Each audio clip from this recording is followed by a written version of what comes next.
let's close out of that. We don't need. Okay. Hello and good evening. I will be playing some Pillars of Eternity. As you may have noticed, I am not currently launching the game. I don't have Steam up. One can't launch a Steam game without Steam.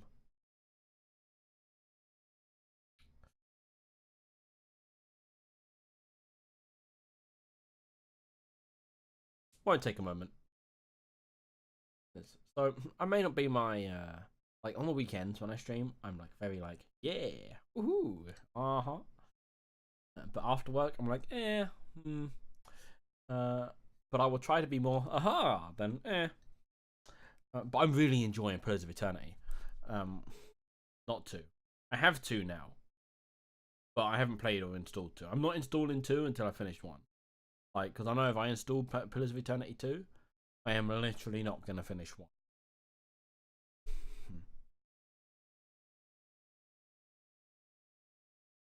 What I do have is a bunch of DLC now. I decided a couple days back to be like, yeah, really fucking like this game. Let's buy the DLC. So I did. And I think I have pretty much. Ooh, yeah, pretty much everything. Onwards and upwards. Load up my stream save, which is still my furthest ahead save. I have two other save files for solo play. Two others? No, I have one other save file. I do have another save file that's older than even my stream save because that was the first time I ever played Pillars, but I haven't even got as far as my stream save. So,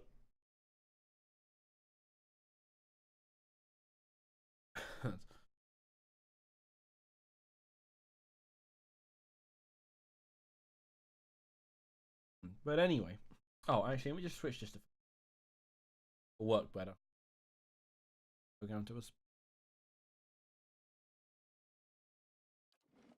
I look at these options for a sec. I notice my music's not playing. Yep.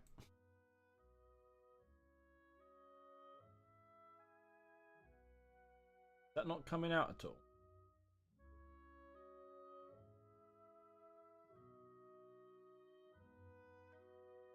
Give me a sec, guys. I need to figure out why the sound.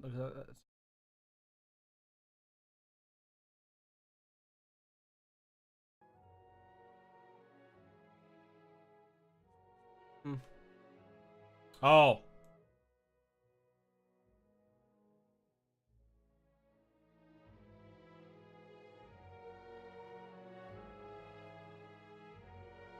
There we go. That's better. I had the master volume turned down and that was a pleb and I didn't see that. Okay. I may adjust that in a minute. I can't hear myself talk. So when I can, but not that well.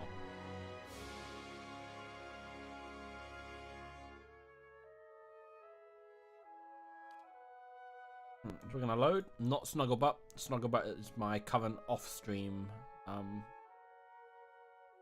save. Drogosin is my stream save. Deep stream. I don't want to change the name.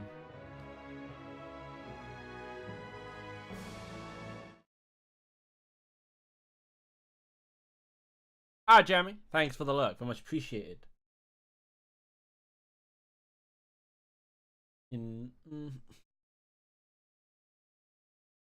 Very, very much appreciated. Okay, now let's go kick some butt. I have no idea what I'm doing. I can't remember. So when I get in game, I am going to take a brief look at the quest log or journal, whatever your preferred terminology is.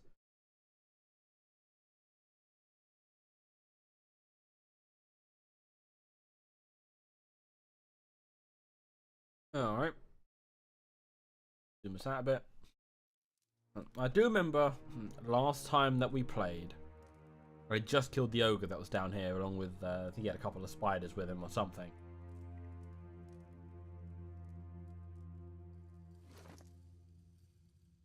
And I have his head somewhere. It's probably in the storage.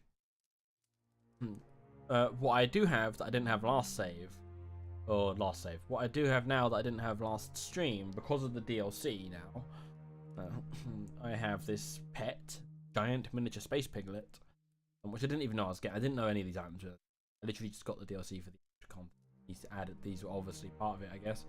There's Gorn's Pledge and Shame of Glory. Is that added? No. No, Gorn's Pledge. No, just Gorn's Pledge and Giant Space Piglet, I'm pretty sure. Shame of Glory, I'm pretty sure I picked up last stream. Right. So I was talking with a friend of mine who plays, and he was saying people just say to put almost everyone in heavy armor. So I'm going to try the monk out in heavy armor because he attacks really fast anyway. So let me turn that volume down. Reverberate in my headset.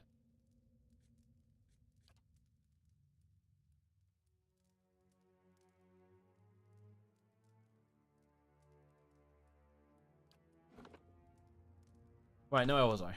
Oh yeah. Right, so I'm going to put the monk in this heavy armor. Isn't a bunch more.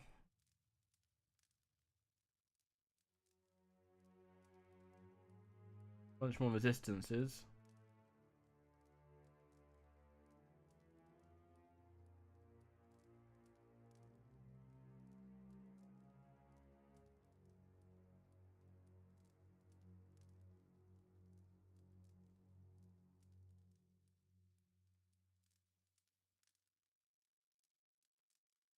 Not sure what the armor efficiency negative bonus on the corrode thing is, so but then I don't know the ins and outs of a duck's ass where this game is concerned.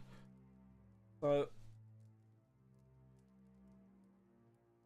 I guess I might figure it out later on, or something. Maybe there's a heavy armor proficiency that I need to pick up or some shit.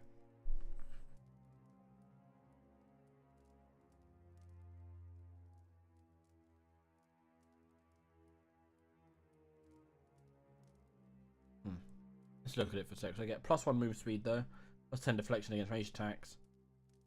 Enchant. Could enchant it with fine. It'll give me an extra 2 damage reduction.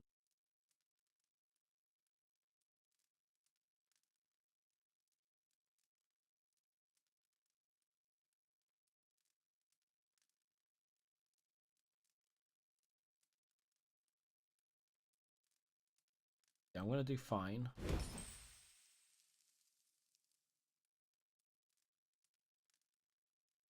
And I'm gonna do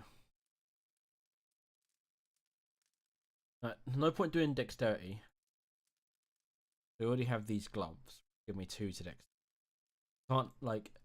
You can't have multiple pieces of gear that add to the same stat. It'll just take the highest addition and ignore the others. So I have +2 to dex there. He has +1 to dex, does nothing. 2 to athletics, immunity to suckers.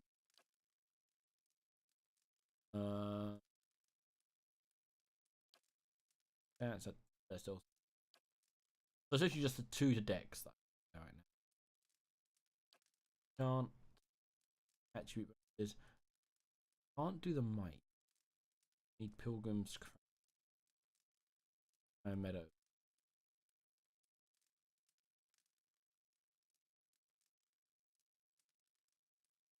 Might find this line around on the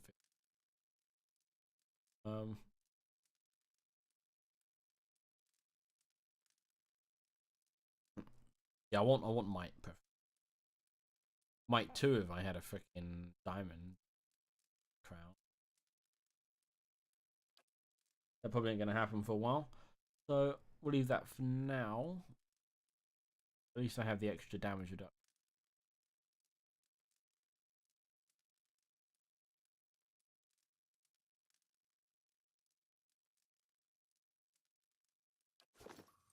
I'm here. I think we can just carry on for now. Let's go in this cave.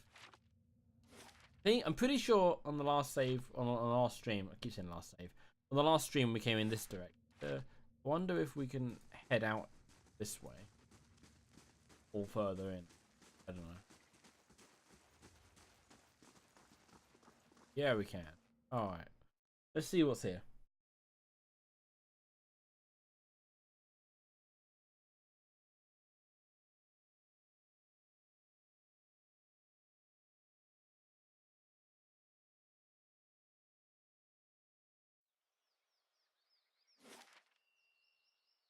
Okay. Margaren's fire casts light in dark places. Aye? I'm here. Idiots, get out of the way of that court. Skine? I don't know. Cultists.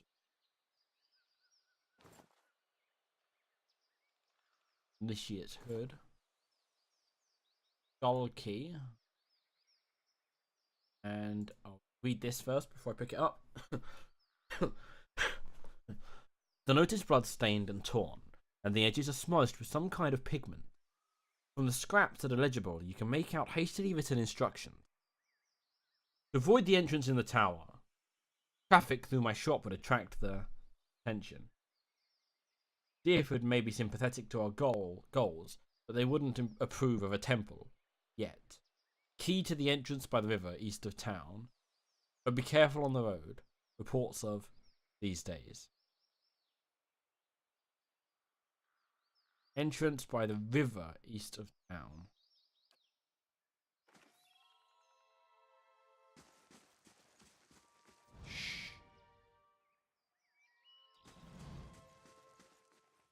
Okay, so it looks like I'll go out the other way. Oh la la! Oh la la la la!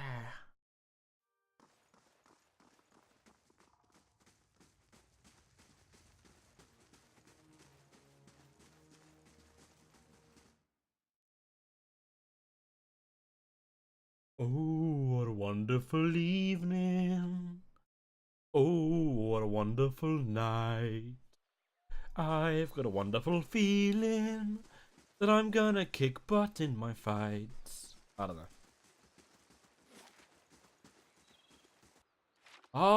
Oh, this! I remember this. Must be for this, surely. There's a keyhole in this skull thing here on this statue. You stand within what looks like to be a ruined shrine. The moss-covered remnant of an ancient statue lies before you. Examine the statue. Only the broken legs and feet of the sculpture remain. Long grooves alongside it suggest that it could be moved. Near the base of the statue, you discover a skull carved into the stone. Examine the skull.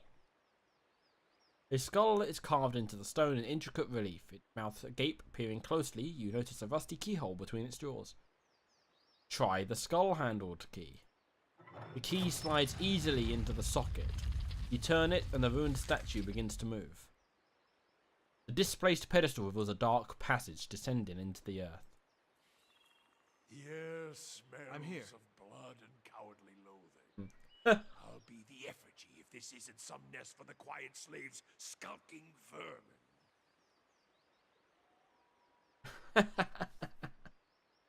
I love you, Durance. You're amazing. Alright. Let's head in and see what horrors await to hand me my own butt.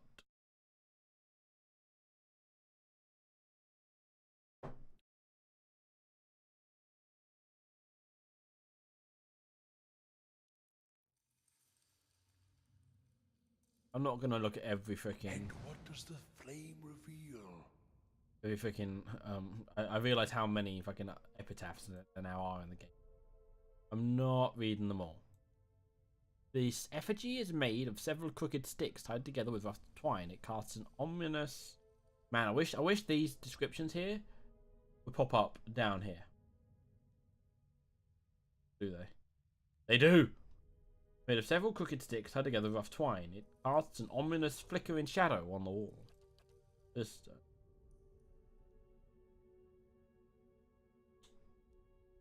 I can read it at least.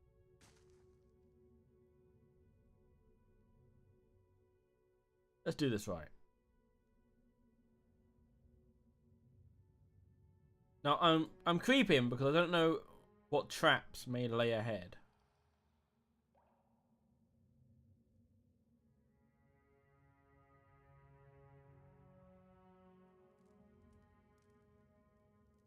No one's got mechanics for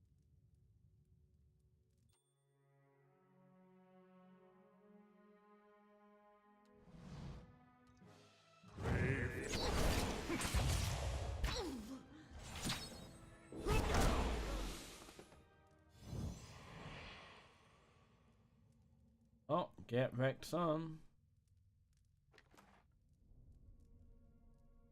That's nothing.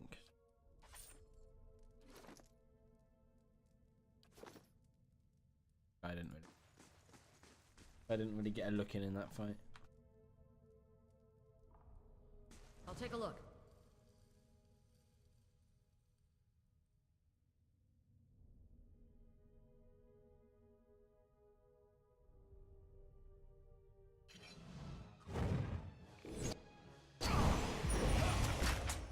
Lava.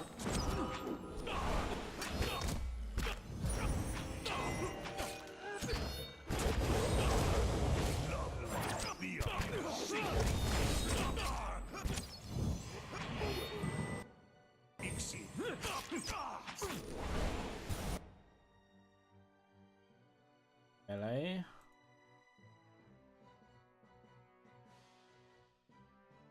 Oh, melee. I've got a lot of melee guys, don't I?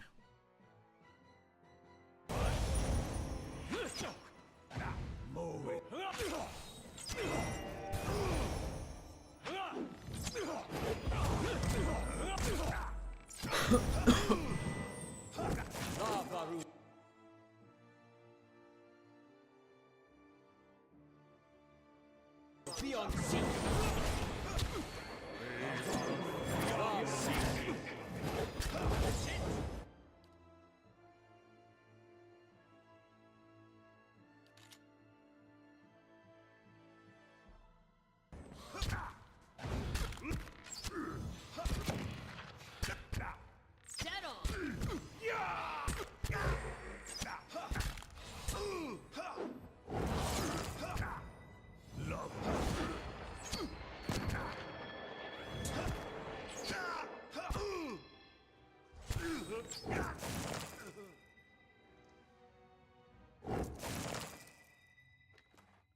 There we go.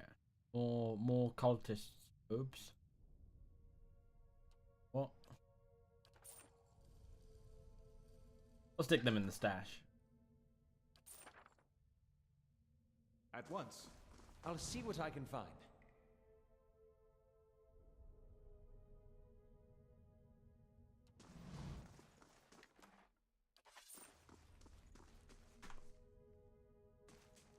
I'll take a look.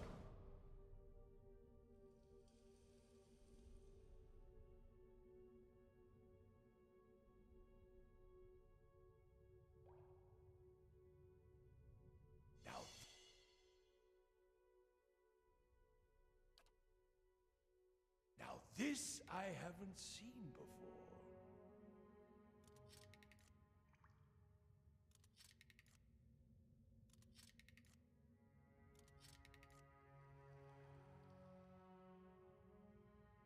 Now this I haven't seen before.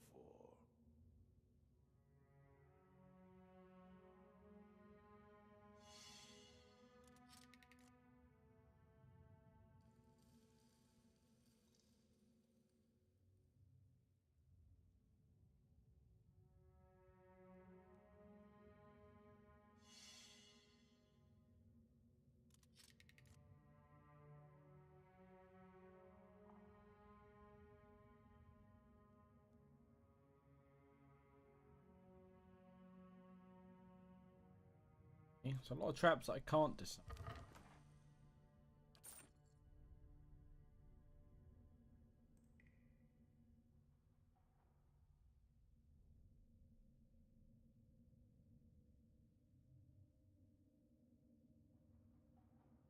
I'm here.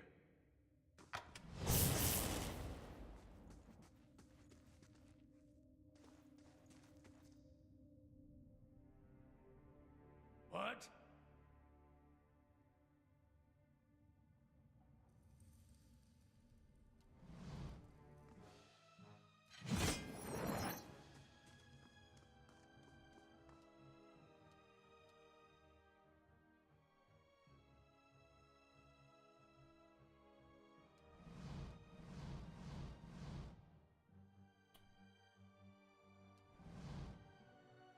Yes? Fine.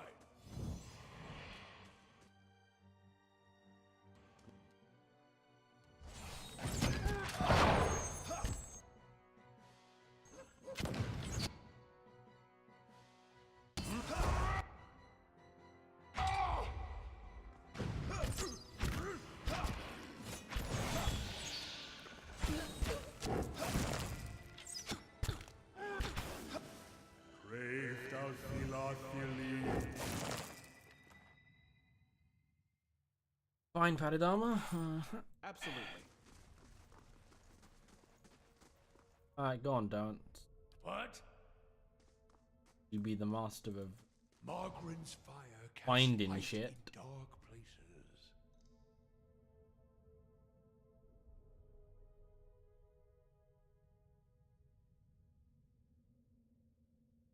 Dolls have been lashed. Wooden effigy. I'm here. Hey. How may I help?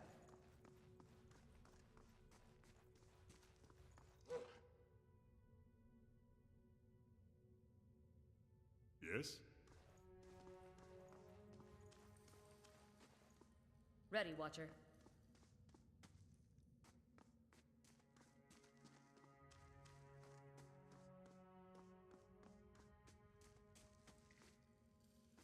Come on, this is Gascani. Stupid bitch. Can't you just send Itumak this time? Of course, that would I'm mean here. I'm the stupid bitch because I'm the one that told her where to go, but that's neither here nor there. What?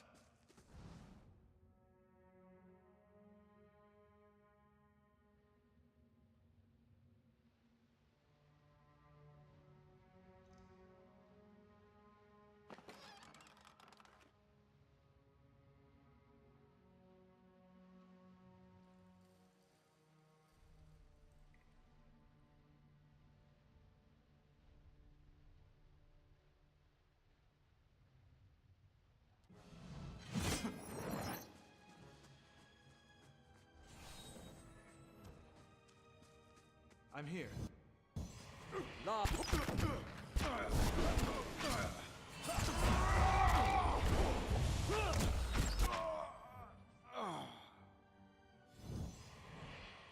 I'm here.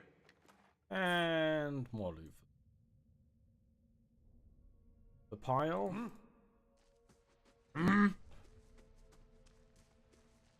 Sometimes he reminds me of the frickin' peons from not World of Warcraft. Warcraft 3. Margaren's fire casts light in dark places.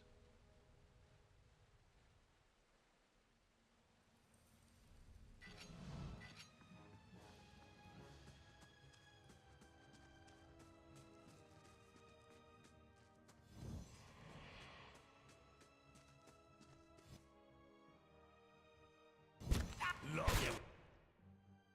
I shall deal with this one.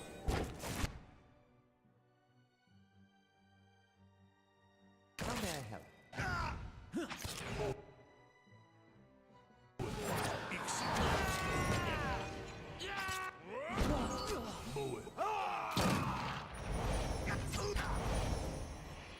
Love.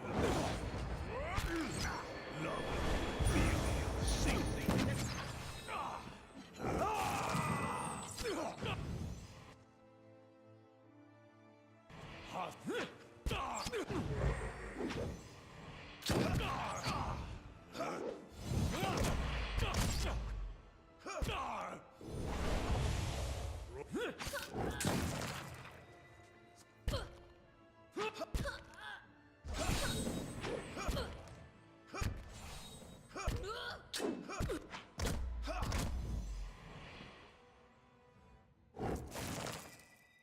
Okay. Ooh, fine blunderbuss.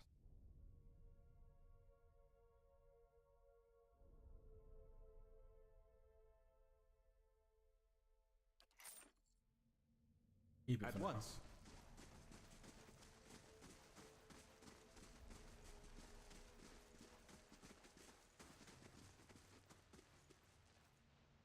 What? I'm here.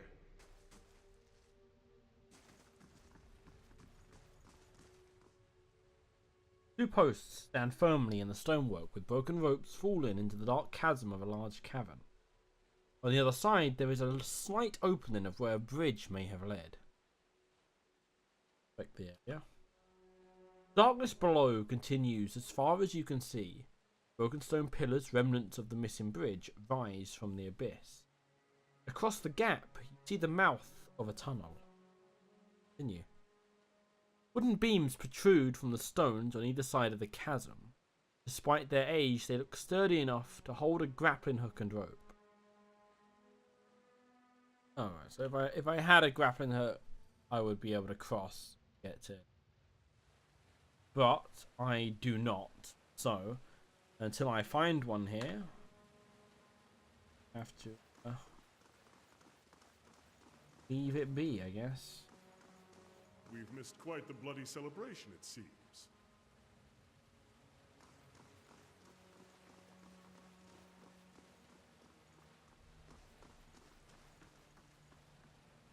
Hello? Hello?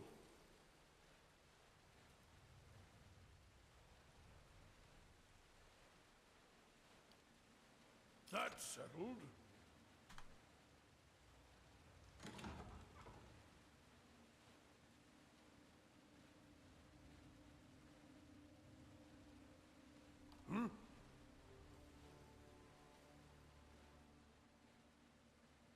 And the fire shows me something new.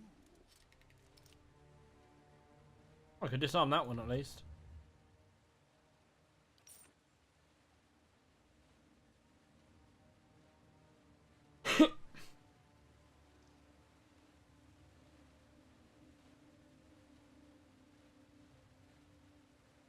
Torture rack is spattered in blood and gouged by fingernail.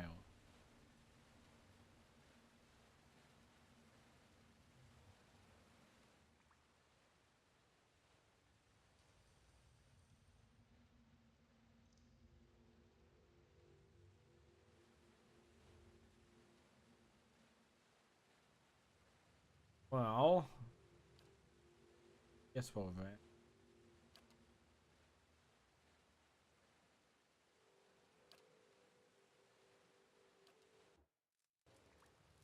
I'm here.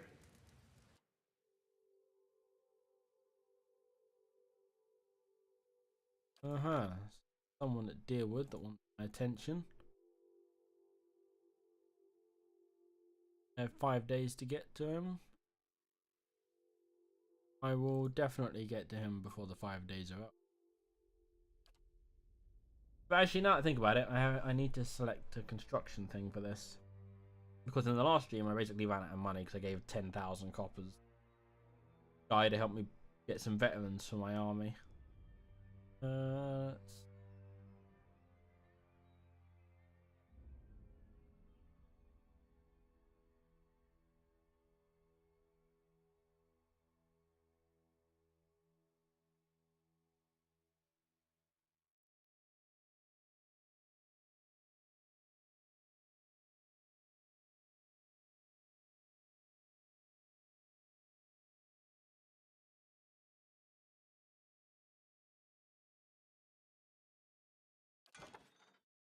I've done the south curtain wall. Might as well do the west curtain wall now.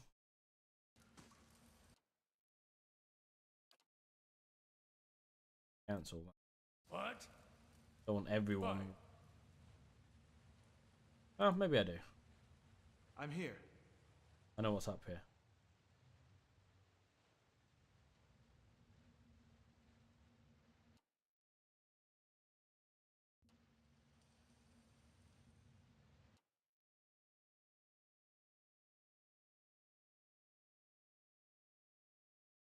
Oh, this is so not gonna. Too late. Charge.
Alright.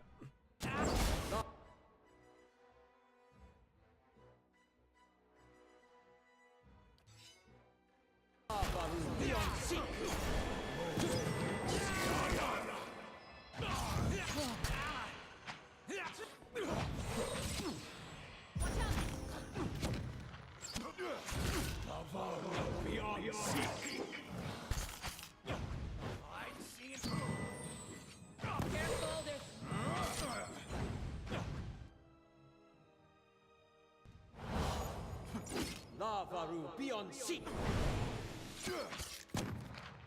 Lavaru beyond sea. Shit! I'm here. Right. That ain't gonna end well. I wouldn't know that's a load. Alright, so I need to kill that fucking priest. He really dragged that fucking fight out. Absolutely.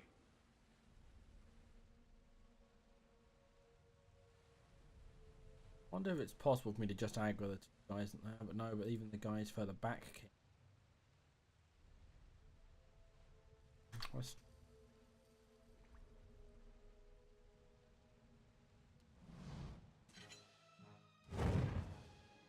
Yep, no.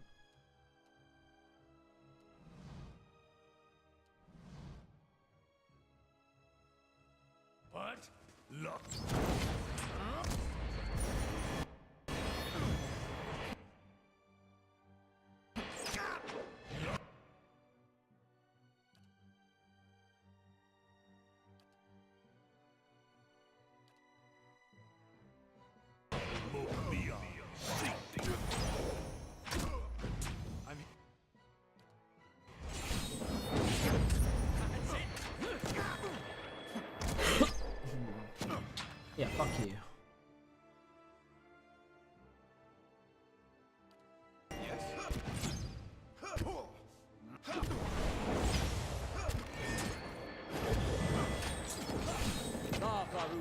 beyond sea.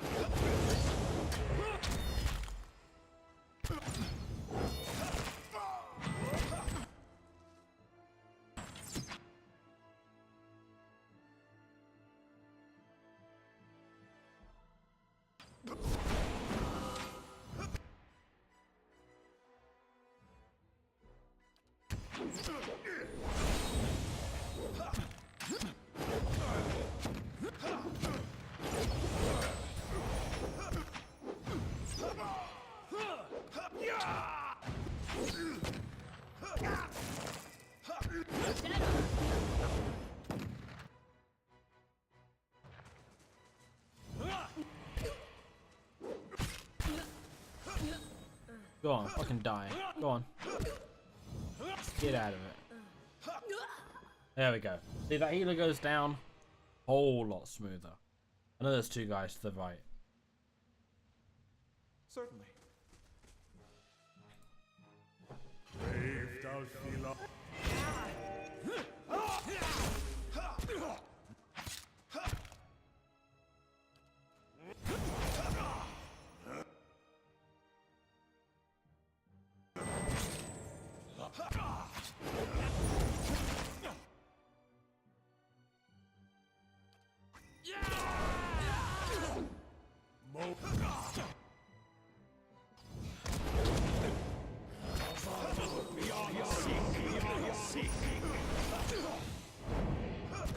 Stand.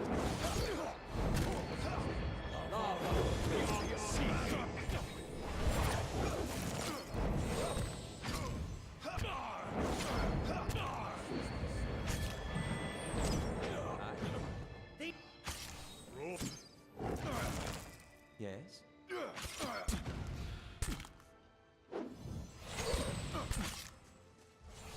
Lava.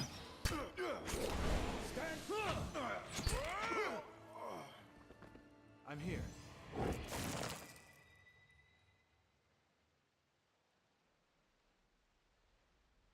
Ah.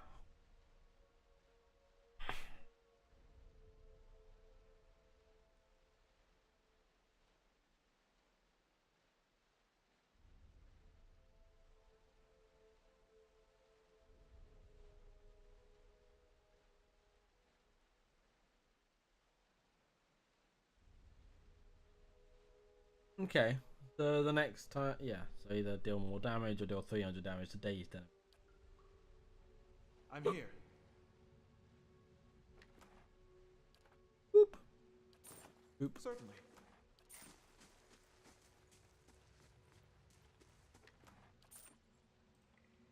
Loot, loot, loot. And what does the flame reveal? No trap on this? Ah, good man. Old dungeon key. More lockpicks. Did I get a note or something?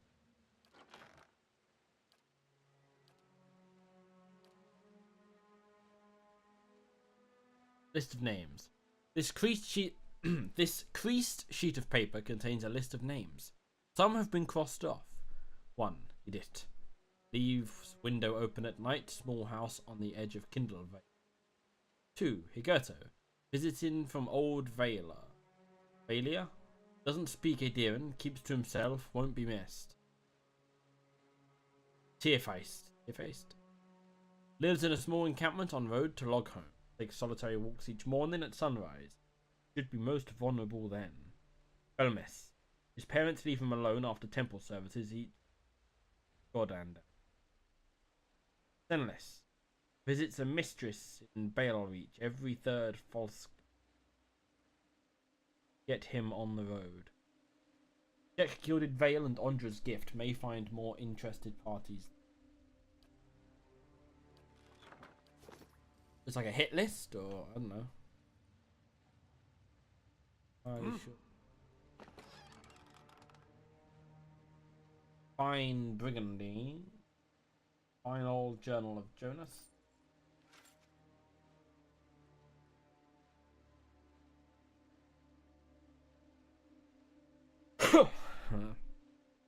My son. Tomorrow I become the effigy. Tomorrow I become Skane's embodiment on Eora. Tomorrow, my master chokes on his own whip. For months, we met by secret conclave to plot our landlord's demise, all the while work in the fields as if our hearts were content. Skane teaches us to plot with the mind while keeping one's face impassive, inscrutable. Fair fights are for those with armies. Quiet slave is our whetstone. Focus. In his worship, our cause finds focus, clarity, and possibility. Tomorrow, my master chokes on his own whip. By the time you read this, I will be dead. I pray Skane does not abandon me for speaking of my plotting. But a son deserves to know how his father died. But I have volunteered to be the effigy. Skane will inhabit my body using this old farmer's simple flesh as a puppet of godly rage. I have been shaved and anointed.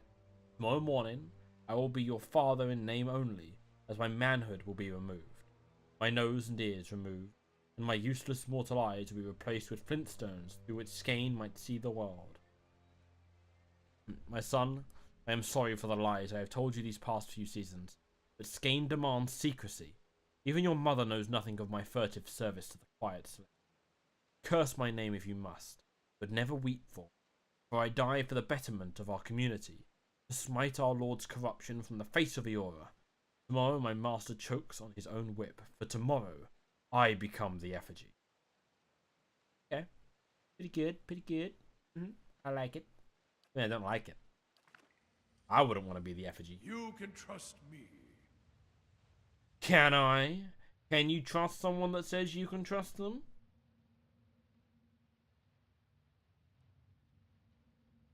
Trust should just be known.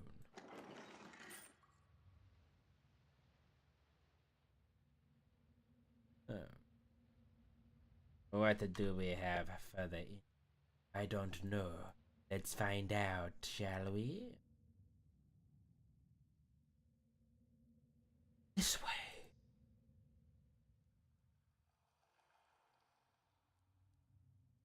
Woo! Nope. No, you don't want to know.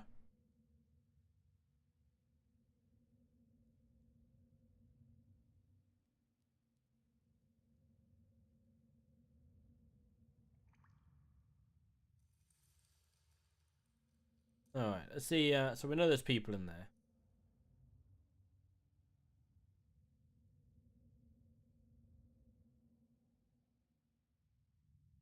Food symbol has been painted on this canvas in something that looks like... I go up there. Take a look over here.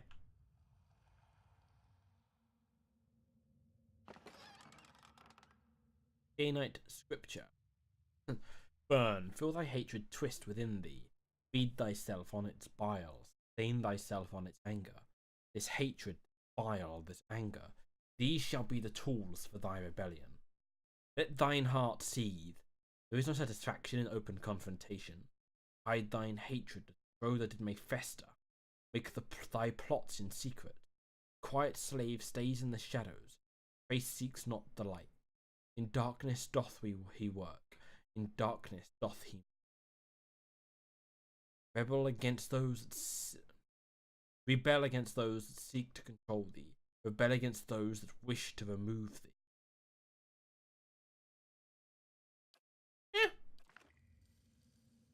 Interesting.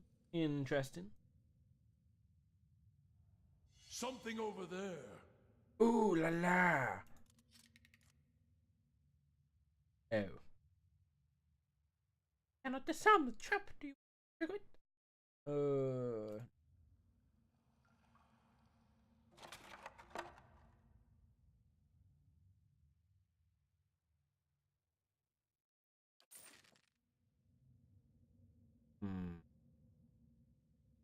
Save. If this kills him, then I'm not interested. But I'm not interested anyway. Well, I may come back for that.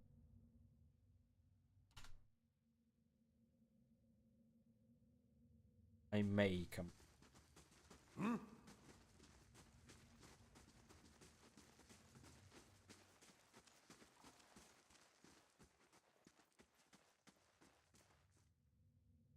Got a Skane doodad.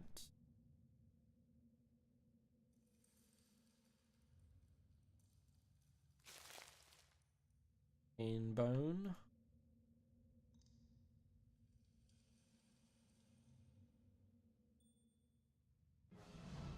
Brave thou Filot Filim.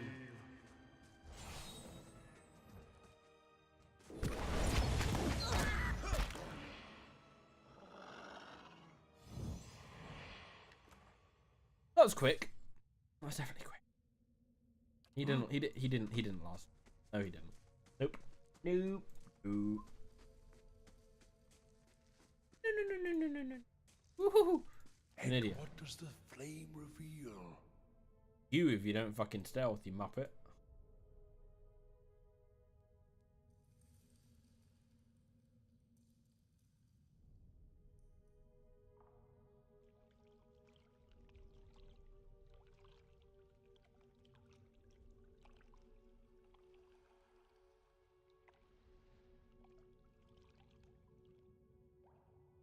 Alright.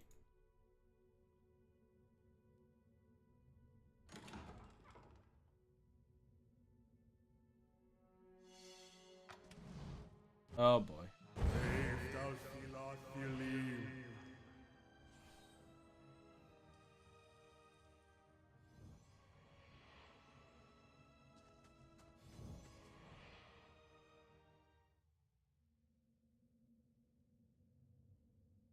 What?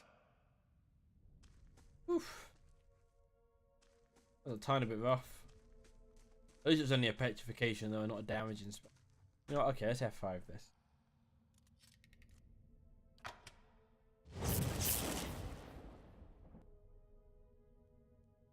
Huh? Didn't seem to do much. Ah, grappling hook. Rope and grappling.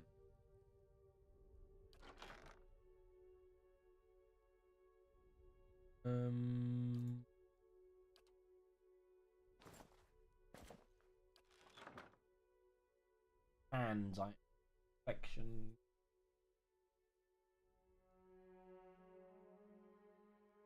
Eight, one.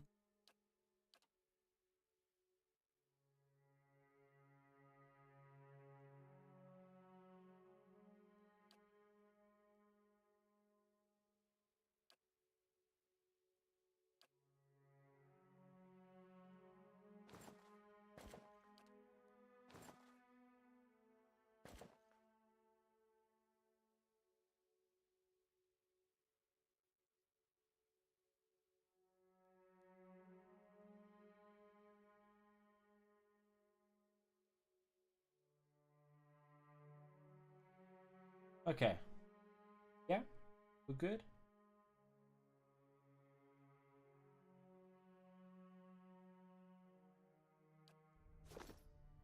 I'm here.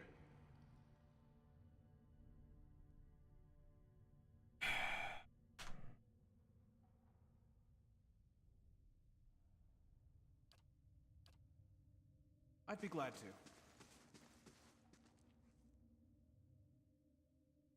Okay.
The Rexon.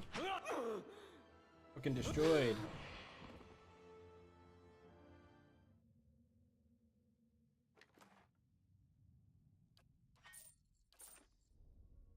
Oh, You shit. can trust me. One person even, I think they even had Yes? a ally join. The enemy had some help them. Light, flame, and sound. We'll keep to Probably someone on patrol that came from down. Second grappling hook. Let's say no extra grappling hook. Come in handy, yo. They must definitely use it. Trapped, not trapped.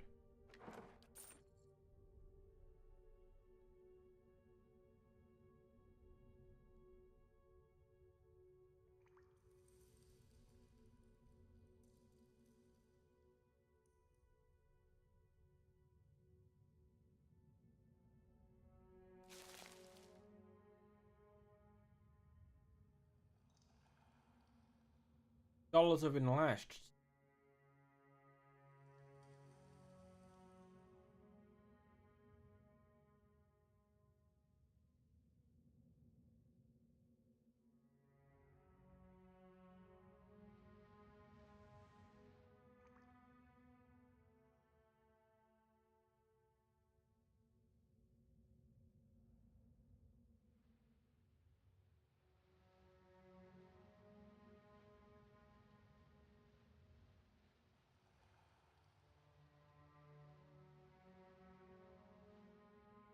Okay.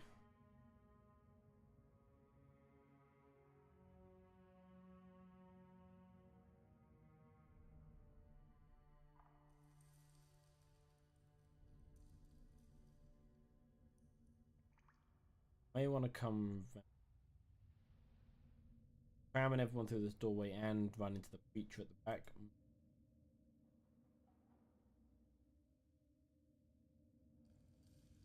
Just might. I'm not saying I couldn't necessarily do it, but it's going to be an easier reach if I come at them from the other side. And I have the grapple hook. Not really an issue.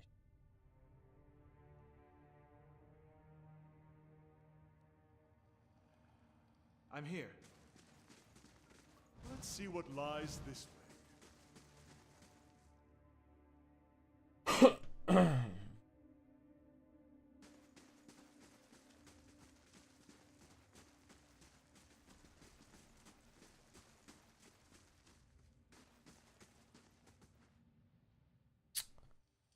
5.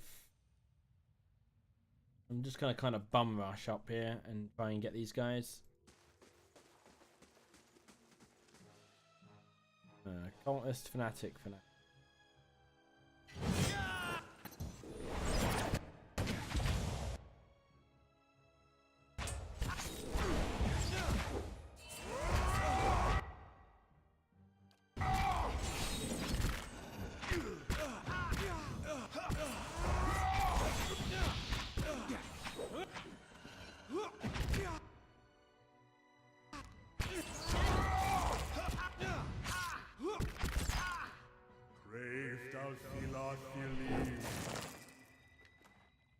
And that was relatively easy. What? Light, flame, and sound. We'll keep to ourselves. Got the priest. Woof! Priest almost dead. The topazes and If lockpick. it makes you rest easier. Alright. Ready, Watcher. I'm here. Priest is gonna have to take a back seat while I kick some.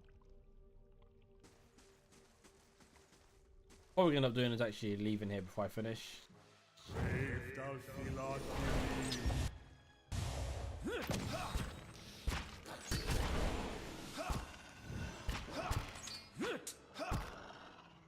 Yeah, so I'll probably leave this place, go back to my fortress or something, and then. I'm here.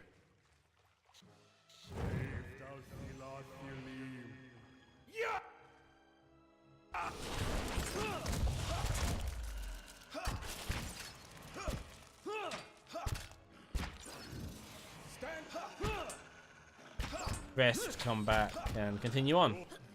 Sorry, I kept losing track of what I was saying, so I was distracted by the game.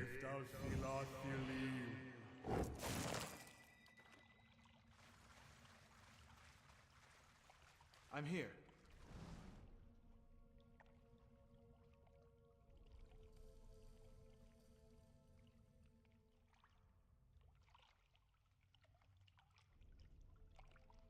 That way.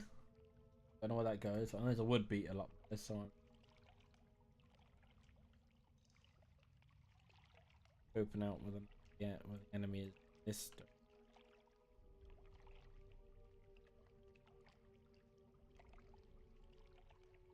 If I didn't know any better, I'd say this wall was openable. Well, I don't know any better.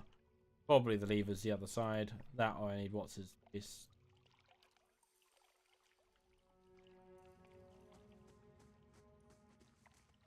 I need good old Durance. Or Durance? Durance. Not Durance.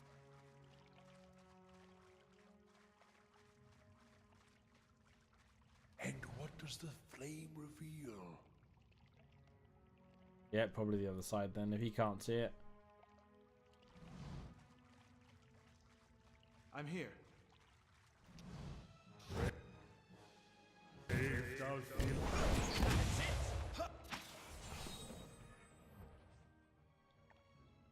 Oh, well. I'm here. Save. Open area. Oh. thou not believe.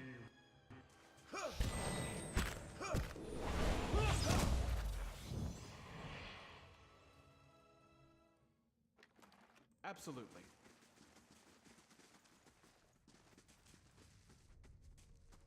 I'm here. It's no trouble.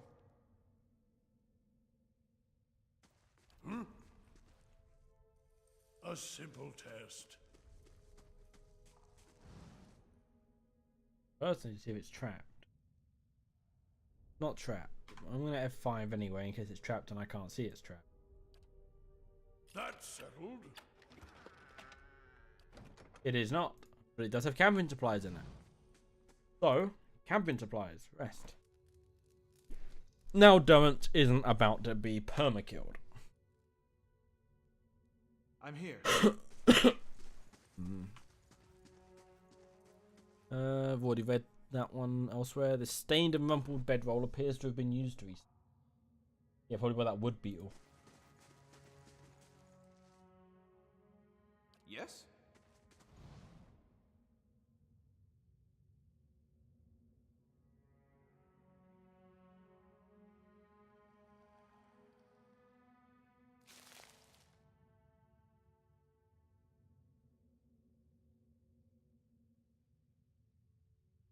Oh.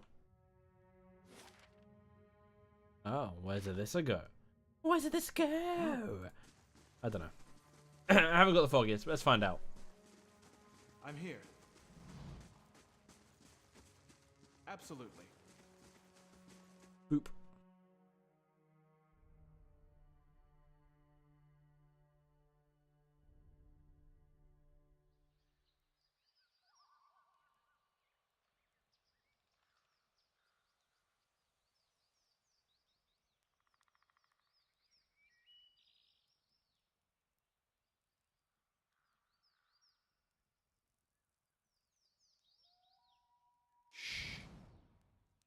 What?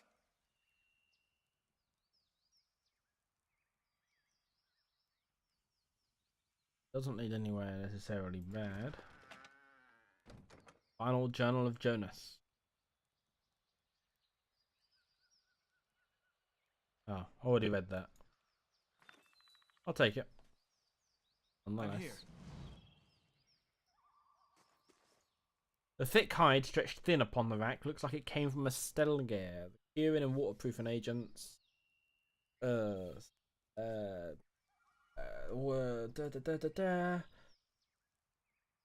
Waterproofing agents slathered over it give off a heavy odor.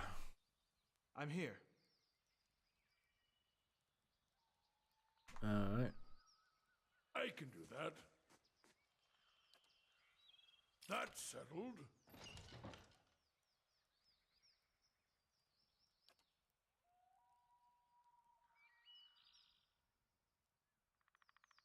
Fine. Fine.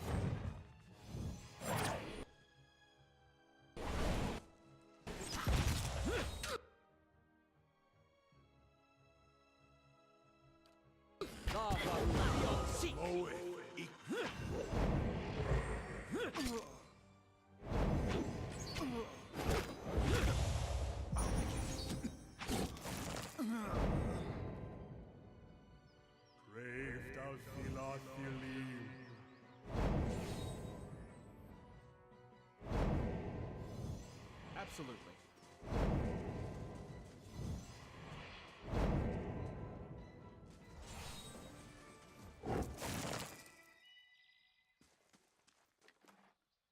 Oh, that was easy. Yes? Oh, what do you have? Oh, a fine saber. I'll throw that in your court. Fine dagger. I'll just put that in there, I guess. Along with everything else. What? Oh, well. I found a purple thing and a courier's key. Courier's key, whatever. The traps. I don't think they're gonna care now that they're dead. I'm here. Slow and silent. But where am I? Also, how long have these got? Where am I?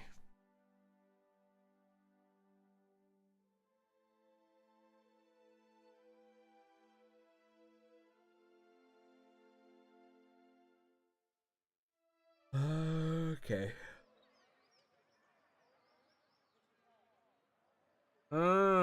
It's the tannery in Deerford Village. I'm here right now.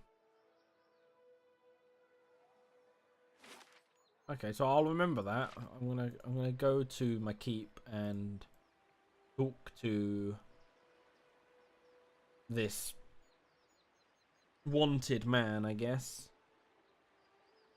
See what he has to say for himself.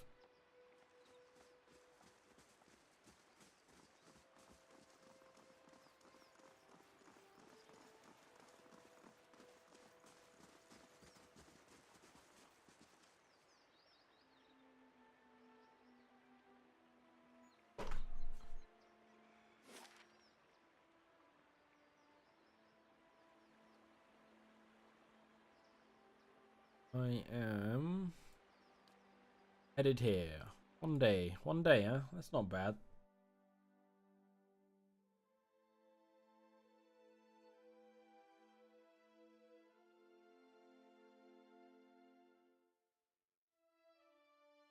I'm also gonna stop by Gilded Vale and see if I can't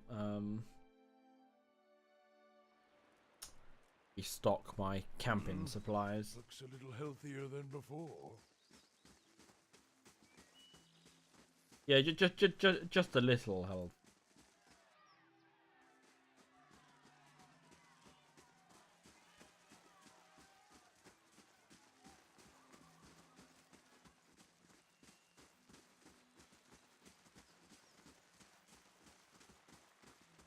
Taking a quick look around.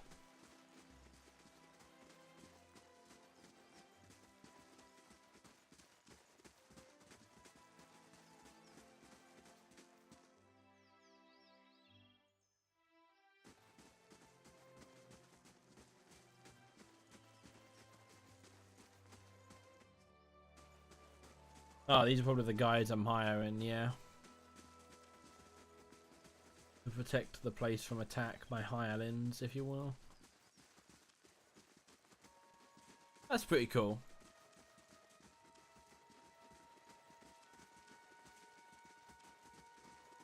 Oh no, I don't want to go in there.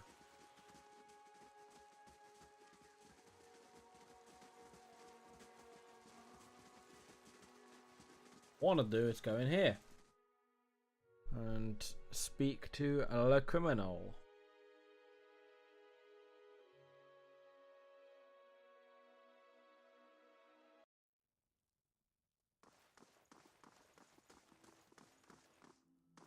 Doc Mage, yeah.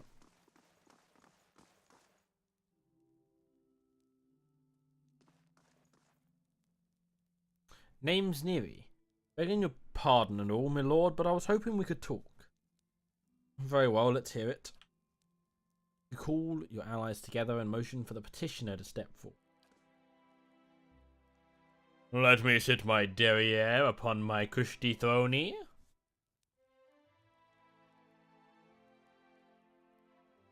So might be I got myself nicked here and there for a few unsavoury deeds. My name's on posters all over Defiance Bay now. Makes it harder to walk about freely, if you get me. My thinking is it's time for me to seek out new horizons. Deadfire Archipelago seems nice. Then I'm out of everyone's hair. Only I could use some help getting there. Not that I'm asking you to do this for free, mind. I picked up a couple of things here from a fellow I know. Not much good to me if I'm caught.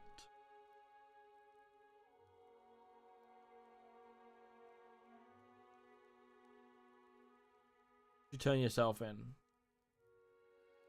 As much as I'm not playing a Mischievous playthrough. I'm an honest guy. Can't be serious, they'll hang me.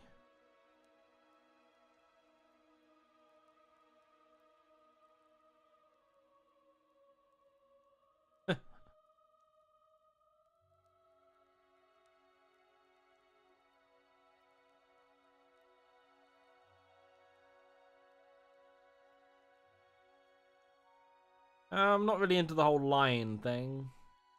Well, not for something like this. That would just be fucking a dick move. I'll see to give you a lenient sentence. It's better than living as an outlaw. Yeah, alright. It's been hard trying to find a burrow to hide in. Might be best just to start over clean. Thanks for giving me an honest chance at it, I guess. Stronghold has gained 1 prestige. Fucking right it has.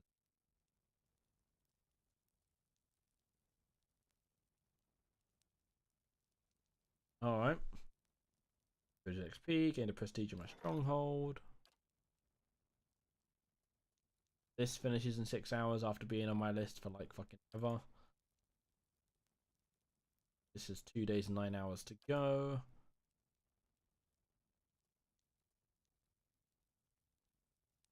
Money just keeps going up.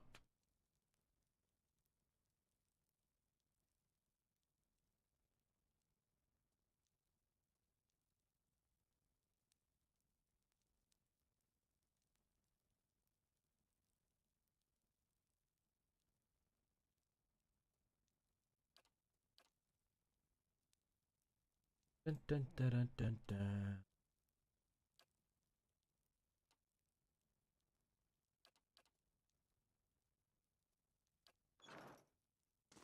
Alright. Let's go see if we can't fucking... No. First, replenish camping supplies. Then let's go see if we can demolish the rest of that temple. The keep's coming along nicely. I know, right?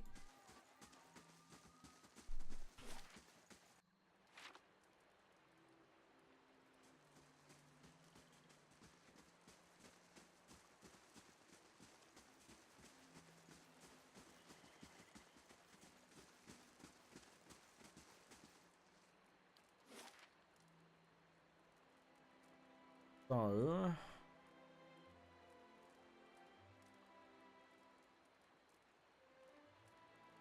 Actually, maybe Deerford Village has somewhere I can... It saved me having to do too many fucking loads. It doesn't really matters. Or on any attack.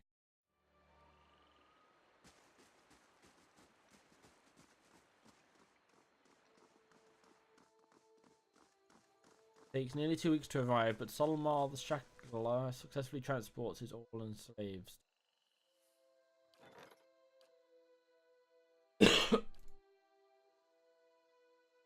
To examine it. Alright. That's alright then. Bonus.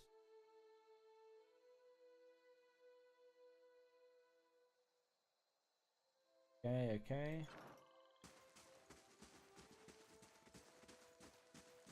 Now, what we got? Arms and Armory. Yep, let's go look at the Arms and Armory. Let's see if they sell camping. They might not. They don't. Not the Curie. Maybe the Dracogan Inn will do it. Lodging Inn? I don't know. Some of these words are just weird. Weird word. Gods keep you. A portly, smiling man stands behind a warped wooden counter, polishing a buckler. He looks up. Haven't seen you before. Always glad to see a new face in town. Company's good for business and chatter's good for the soul. That's what I always say. Anyhow, what can I do for you? Show me what you have for sale. Oh, what's been going on in Deerfield? Oh, we're a quiet little town, not much happens here. Especially not since the legacy hit. People realised they couldn't have babies and just stopped trying altogether. And that takes a lot of the excitement out of the day-to-day, if you can believe it. Show me what you have for sale. Hours of St. Rumbold. Allgrass. Grudge Keep.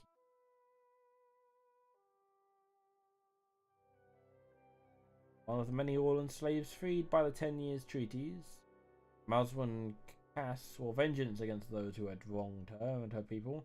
Gathering a small group of Hello freed Orlans to perform night raids on known slavers, who'd go on to join the Grief's forces in putting down the Cooper's rebellion, if in an unofficial capacity. And it was at this point that she acquired an ornately carved rod from the home of a wealthy slave owner. Every time Cass brought down a foe, she would scratch a notch into the rod she wielded. By the time she lost possession of it, the rod bore a crisscross pattern along its length that many assumed was part of its original design. Oof, damn.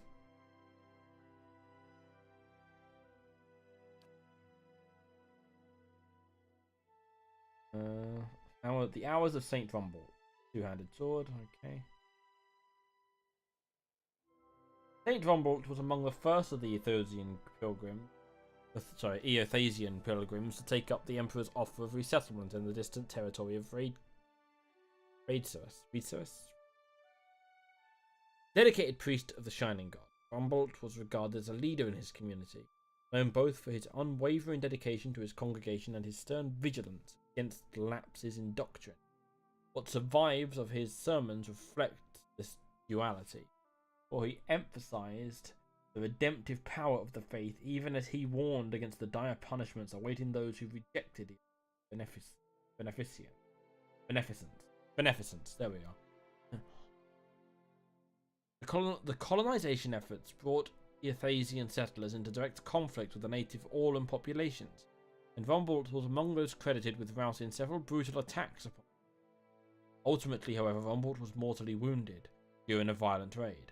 Witnesses claimed that upon the moment of his death, Rumbold's body was suffused by an overwhelming burst of light, knocking the remaining Orlan warriors flat or else scattering them back into the forest.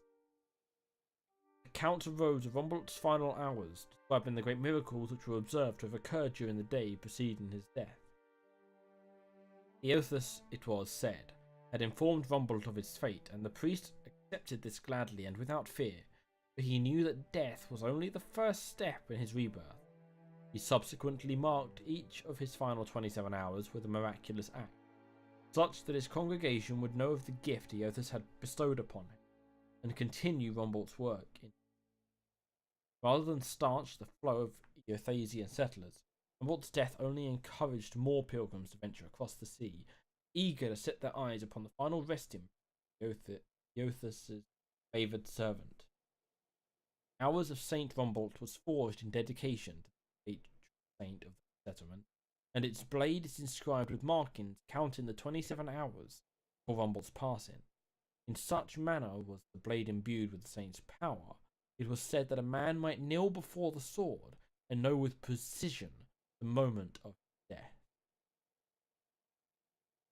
Oof. Damn. As he's torn, no one.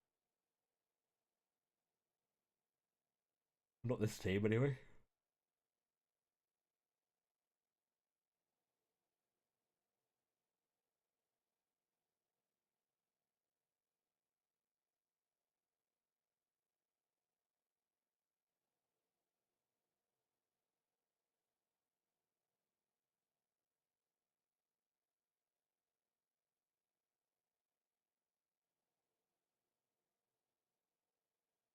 Oh man, that'd make me a.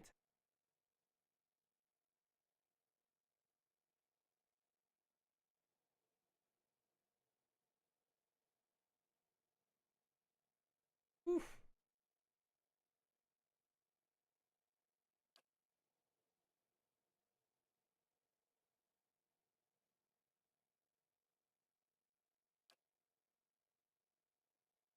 can't justify not wearing my heavy. Like, my monk is actually so much more viable now.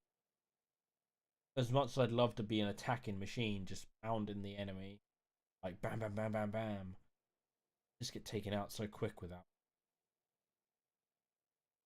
I'm gonna have to pass on. No camping supply. That is unfortunate. I know I have.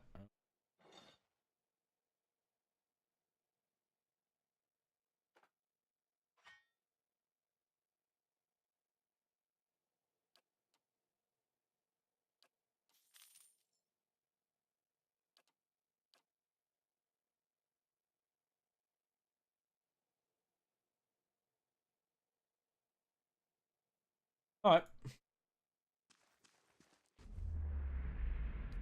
Nope. Nope, nope, nope. Really not interested in that man's life story from a previous life.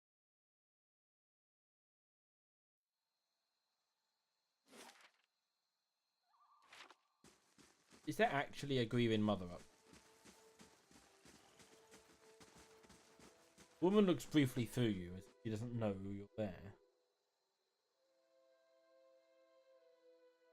This middle-aged peasant woman is dressed in a brown leather cloth draped down to her knees. Her hands are working at separating stringy, colourless vegetables a mile before her, stripping the heads off the long fibrous stems with a paring knife. She discards the stems one by one, placing the heads of the vegetables into a small cradle-like basket in front of her. She doesn't greet you as you approach. You're not sure she even knows you're there. Excuse me. The woman doesn't respond. She keeps stripping the heads from the vegetables with a steady rhythm. Maybe death. There's no indication she heard you. Study the woman. At first glance, she seems nothing more than a middle-aged woman. Unremarkable, maybe less stern than most. She seems more focused on the weaving in her lap than her surroundings. Yet you suddenly notice she's not stripping the vegetables before her any longer. She's weaving, and the vegetable pots are now missing. She still pays you no mind. Her brown locks torn and snagged from lack of washing. Like many of the townsfolk you've seen, there is a strange blur to her. Even the motions of her hands seem to be playing with threads that lack colour, in a shape that lacks interest. It may be that she is half-minded or deaf, but something feels wrong. As you watch, her knitting takes on an odd cadence. You have a terrible suspicion that something lurks beneath what your eyes are showing you. Focus on them. Her brown hair is long, almost impossibly to the length of her hand. As you follow the streams of her locks downwards, the hairs become long and black, splitting off into threads of black and silver and wrapping around her hand. She is forming a soul cradle with the braiding a net in front of you, each finger long and sharp like a series of knitting needles, almost hypnotic. The silver and black strands of her hair weave together, with silver predominating as a highlight, the black shadow in it. And suddenly you are calm. You are on a plateau, almost the height of a tower several stories high. The plateau is like a table lying beneath a clear sky, and beneath the plateau, surrounding it in all directions, a forest, hazy with mist. Although whether it is actual mist, or distance, or a recollection. Resting in the curve of a natural arch above you is a great copper bell, half again the size of a man, hanging at attention, as if looking down on you and the event unfolding before you. The plateau has soaked in the sun and the rock beneath you is rough and warm. The sky forms a cradle around you. You feel different, not disembodied, but you feel your body, your physical contours have changed along with the surrounding. And you hear a soft series of chimes, like wind chimes. At the sound, the scene gains colour and texture, as if the sound is beckoning you gently forth, filling your senses and thoughts. Like mist roiling softly, stilled chamber, and focus on the chimes. The chime coaxes you deeper into the memory, and you're certain it is a memory, a warm one. You are on the stone of the plateau, your knees on the warm texture of the ground. Silver, white, shimmering like Adra. The plateau is formed of it, glistening in the sun. You can feel the heat on your skin, your wrists, your hands. Your hands are in motion. Weaving not thread, but gathering, tenderly moving along the first movements of Barath's will. Your hands are wet. Your hands are upon the flesh of a newborn child, and you can feel the crowning of a tiny head, turning in your grip. Head slick, wet from the womb. The hands you are wearing, inhabiting, have done this many times, and they are practiced and confident. You can feel distant pains in your own head as the head emerges, a stream of fluid from the womb helping the newborn slide forward, and a woman's laboured breathing crying out. Focus on the child, the movement of your hand. As your hands move, you hear the sound of chimes, clear, cutting through the haze of memory. You cannot see where they are coming from, but they are close, and they are meant as a comfort. Of that you are certain. Draw the child forth. And coaxed by your hand, every movement causing the chimes to sound again, almost eagerly, the child comes forth. But as it does, your hands are in motion, weaving, moving along the length of a soft, wet rope. No, an umbilical cord from the legs of the naked woman before you. You are holding a small child still wet from the womb before. The child cries out. It cry.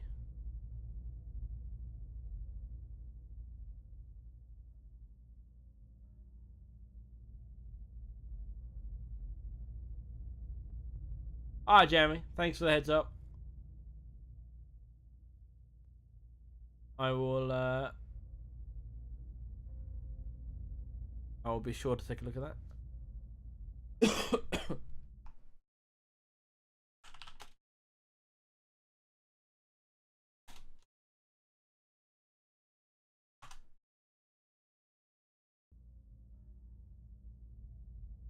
The child cries out, its cry full of life, full of soul. The ringing of chimes echoing in its thoughts, filling it with its welcome. The soul is blurred at the edges, as if you are viewing a soul from within a soul, but it is there. It is alive. The woman before you is weeping, and at her first cry, her hands reach out for it. Surrender the child. You surrender the child to her, something you have done many times before, and as your hand moves, the chimes echo the movement, and you realize the chimes are hanging from cords on your wrist, and where once they echoed in the memory, they are now echoing in the child's mind as well. The chimes are intended to welcome the child, to be its first gentle greeting into the world, a soothing sound guided by the tender motions of your wrist. You are helping to weave its thoughts, perception, and the experience. The woman laughs with a ragged joy, laughing from a parched throat. Her emotions seem soothed, but the physical demands of labour have left her exhausted. But the child is here, the child is safe, and all atop the plateau is peaceful, calm, distant, flattening out as the memory persists. Slowly pull back, retreat from the memory. With effort, the scene bleeds of colour and your mind becomes your own again. There is no pull, no anchor, yet the sound of chimes remains. As they existed in the memory, they sound here as well. And they are hanging from woven braids on the wrists of the woman before you. Even as your head is spinning from the touch of her mind, the sound of the chimes on her wrists is sharp and clear, as if coaxing you back to the real world. The woman still sits before you, but she is nothing like what you first saw. She is wearing black, shredded garments that drape over her form like streamers. Her hair is streaks of black and run through with silver. Her age is almost impossible to tell. She simply feels old, like a crumbled watchtower.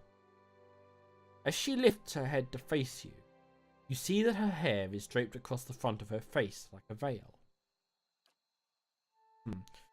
What you first saw of her was a mental glamour of some sort.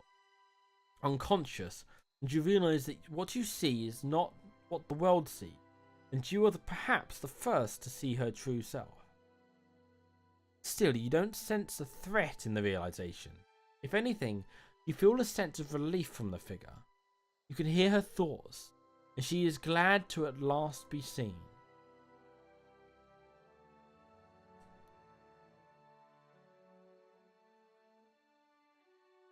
Who are you? I am seen, but the eyes of others do not remember. You were the first to see me as I am, the call stripped aside.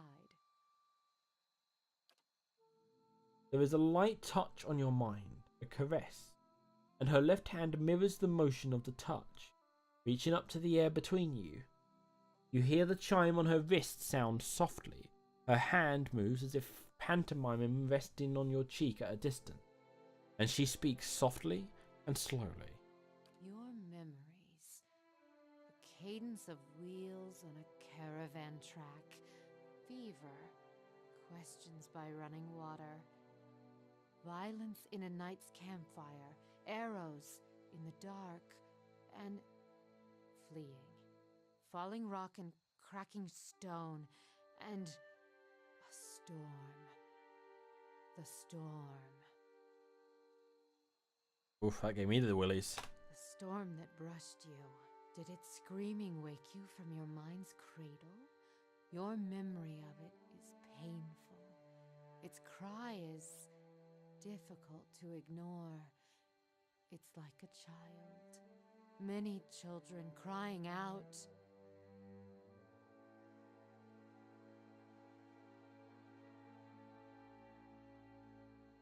I encountered a Buick, Buick. I can't remember how to fucking pronounce that word now, and it did something to me.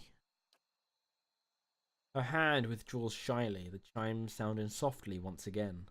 The woman stands, uncertainly, as if she has been sitting for some time or is too weak to bear her own weight.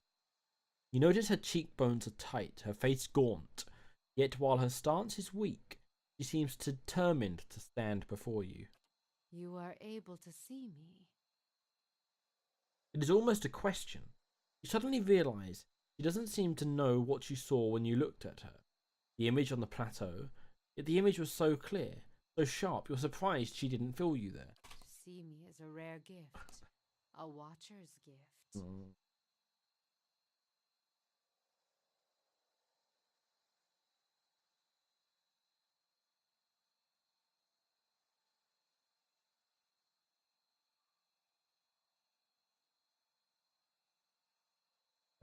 I've never been able to do that with a living person, except with you.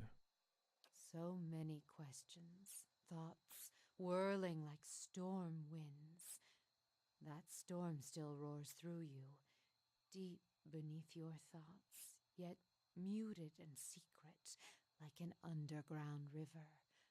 I cannot tell if it is carving new channels or eroding what keeps your true strength buried.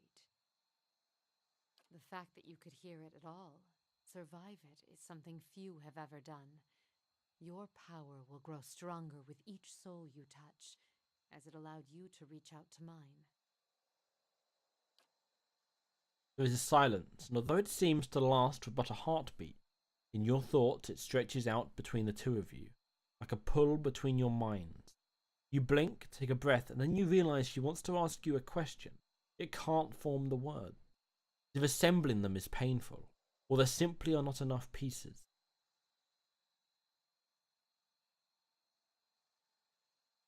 Assembled a thought. Do you wish to travel with me? You feel a wave of fear, gusted with the strength of relief, although oddly her expression does not change. Then fear dissipates and you feel strength and certainty, as if the plateau from her memory lies beneath you, and a calm sky looks down upon you.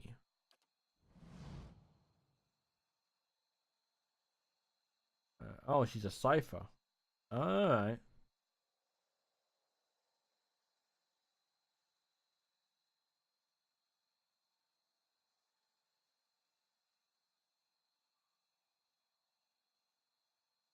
Safe travels.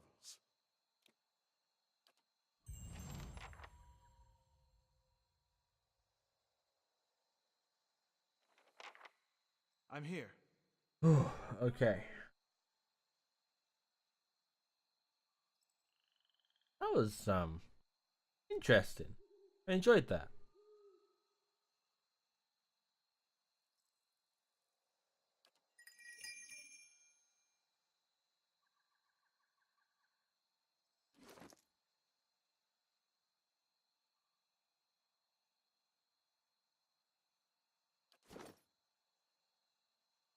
Hmm.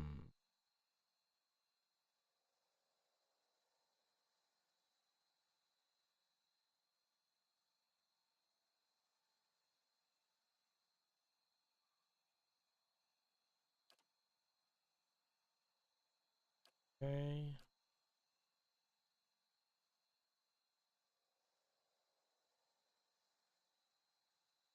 Okay. So whip weapons.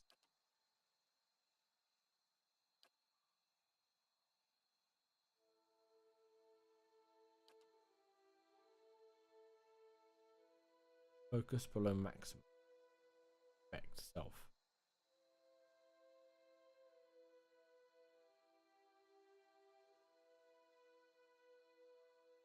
Oh, okay.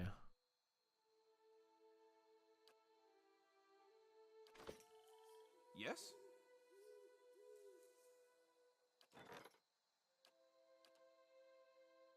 How's my thing? 1 day, 9 hours. Okay. Absolutely. No.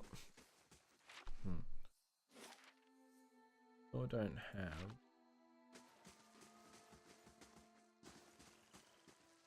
Good day, stranger. The young woman leans against a wagon. One arm and one side of her face are covered in bandages, with raw rippled flesh showing underneath. A minty, tangy scent wafts from her dressing. She smiles painfully. Just ventured into town? I'm about dry on some of my stocks. You're welcome to have a look-see. How did you get burned? She turns her face to the ground. By the flame, how bad does it look? Just say it. I know you're telling me straight. Who cares how it looks? Matters is that you're okay. Suppose you're right. Good thing I know my poultices. I've been keeping an eye on the Drake's Nest east of town at Deerford Crossing. The beast stayed just long enough to lay a clutch and moved on. Thank the Sky Mother it wasn't a fully grown dragon. She looks at her bandaged arm and grimaces. Fresh eggs are much more useful than the ones that get passed between merchants or left in nests for more. And that clutch looked to be at its peak. Thought I'd see about getting an egg, but I didn't realise so many of them had already hatched, or that young worms were so territorial. What's so special about these eggs? They're one of the strongest tonics known to Kith, if you leave out Caro Golan, of course. I'm not saying anyone should take that, but dragon eggs are known to make Kith bold, purposeful. Some even think they'll protect from Buax. I need to find out how to say that fucking word again. She shrugs. All I know is everyone's pining after potions made from dragon egg. The damn roads. Can't reach none of my suppliers, so I'm stuck with whatever I can scrounge up in the wood. Deercap, riverweed and the like. Is this the egg you're looking for? Hylia's feathered tits. She claps her hands together, wincing at the pain. How'd you manage that? I found the nest you spoke of. Hope those worms didn't give you too much trouble. Let's see her then. Cradles the egg with her good arm. Amazing, not a single crack. She runs her bandaged hand across the shell. She hefts the egg into the back of her wagon and rummages among her shelves. Here, take this. She drops a stack of coins and a parcel of ingredients into your hands. Everything you need to brew a good, strong pick-me-up. Should come in handy with the kind of scrapes you seem to get into.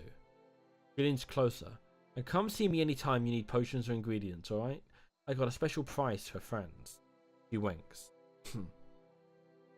That's 600 copper and 648 experience. How do you do? She adjusts one of her bandages. Anything else I can do for you? I've got some handy ointments if you're braving the roads anytime. What's wrong with the roads? A noise of disgust rattles from her throat. Brigands, looters, you name it. The gods may be hollowing out our babies, but it's grown folk that's rubbing out the rest of us. People are scrambling to Defiance Bay because they hear there's healthy births there, and all those refugees and abandoned homes attract desperate sorts like flies on dog shit. Show me your wares. She steps aside. Sure thing.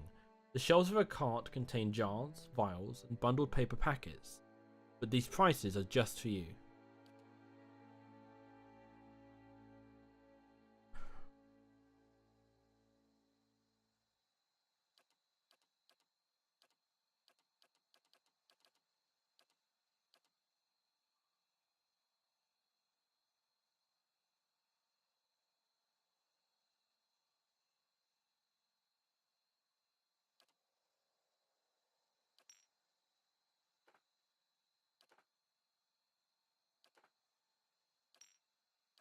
Just curious what it would cost to buy her out.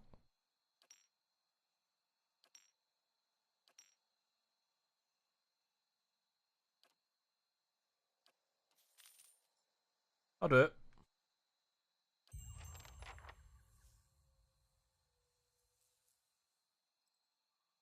Done and done.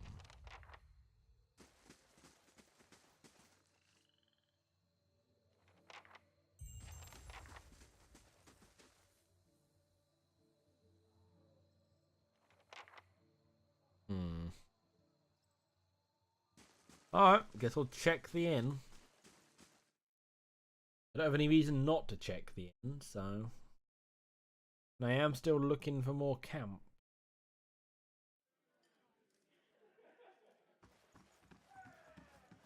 I just want to find her. Surely even you can understand that. We're decent folk, my lord. Perhaps you should leave and check the wilds.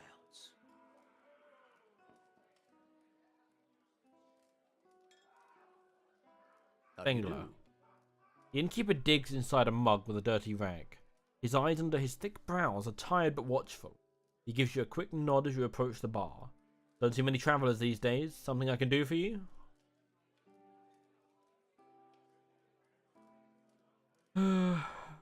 What was your exchange with that nobleman about?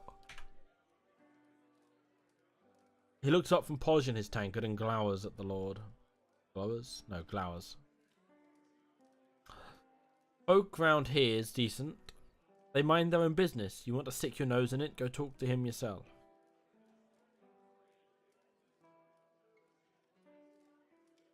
See what rooms you have. Make sure you close your window if you're on the side facing Triggle's shop.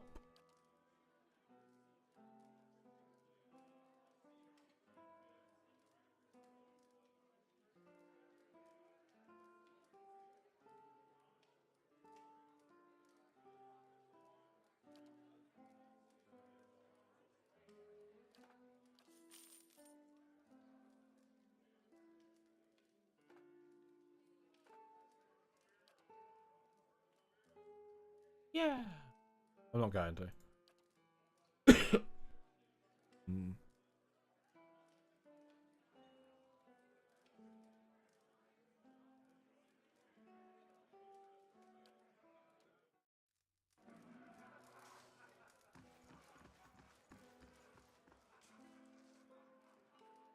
Lord Harrond. Man wears a deer style robe, simple but elegant. His fine leather shoes look like they were made for padding around indoors, yet they're caked with mud. He yanks at a lock of hair twined around his silk-gloved finger. His fine features are etched with anxiety. My child is out there. Do they not understand? My lord, we're doing everything we can. Unfortunately, these villagers... Beasts take them all. I don't care how you do it, but find her. I heard you arguing with the innkeeper. A petty, small-minded man, just like the rest of them around here. I've been paying him an honest fee for board and bed, and yet he can't be bothered to stir himself to concern for my Alice. Actually, he seemed angry at you. People from these backwater villages take offense for sport. You have to but show up with a full coin purse and they'll hear insults in the jingle of your step. They forget that Duke Hadret came from the privileged classes, as did all of the other earls and lords who financed the rebellion they're so proud of. I've asked around, but nobody in this mud hole has any concerns beyond their swine. They turn my men away like beggars and seem downright pleased to be of no use. But you're not one of my soldiers. And you look like you're used to getting your hands dirty, if you don't mind my saying so. Not at all. So far, this guy hasn't irritated me. This guard leans in. My lord, a plundering... Hammond raises a hand to silence the man. If you find her, he nibbles the thumb of one silk glove. Tell her I won't be upset with her. She can come back and all will be well. I just want to make sure my Aelis, a child, is safe. Nothing in the world is more important to me. I'd like to ask a few questions about your daughter. Elise. Elise. There we go. I remember how to say that. Elise.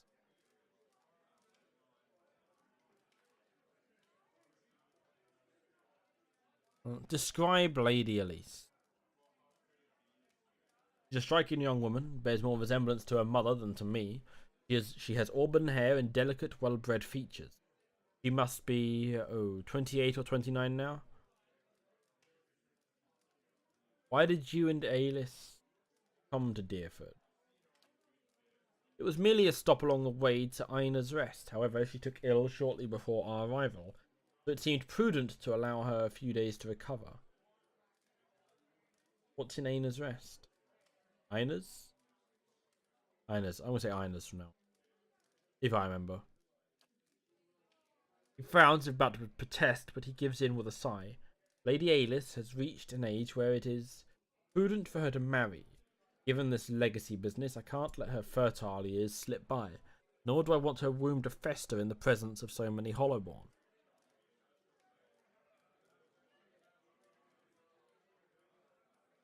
Where's the rest of your family? Surely they wouldn't want to miss your daughter's betrothal. Lady Hammond is ill-suited for travel, I'm afraid, and unfortunately Aelis has few other close relatives.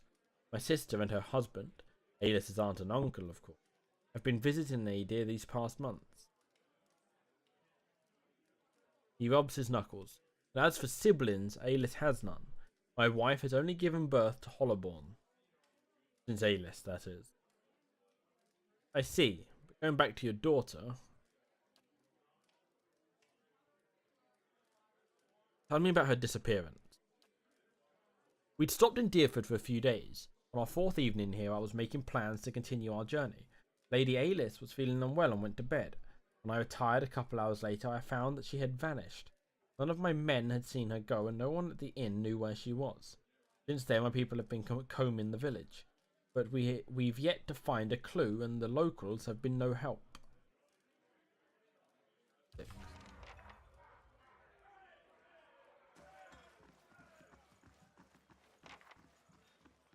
Well met, friend. Tell me about Lord Hammond's daughter. He frowns and shrugs. His lordship says she up and went missing the other day. He wipes a tankard with his ragged towel, twisting it with swift jerking motion. I don't know any more than that. However, these lording bastards handle their affairs. Ain't no business of mine.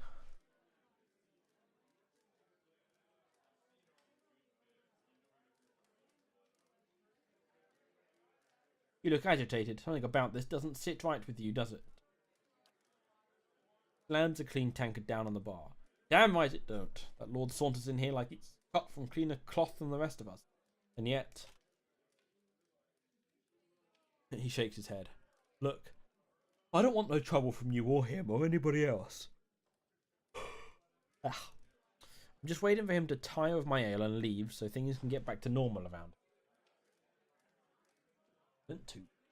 I won't stand by and allow an innocent girl to come to harm. Help me find her. He leans on the bar and sighs. That girl, Aelis, who was looking to disappear. You should have seen her. watching the door like a sheep at slaughter. All the same, she didn't hardly speak to no one. Only folk I seen her talk to's Triggle. His shops by the broken tower, a bit of a hothead, that one. My advice is to let the matter drop. Like I say, don't profit to dig around in other people's business.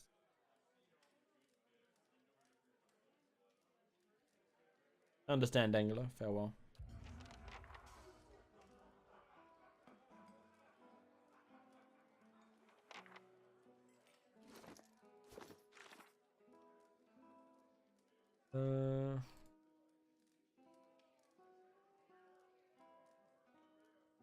It seems very.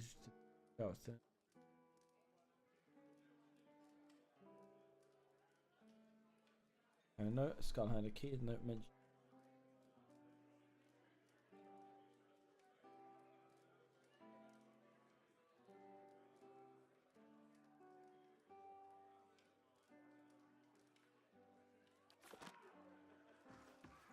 Alright, so I can't talk to Triggle because I've already killed Triggle.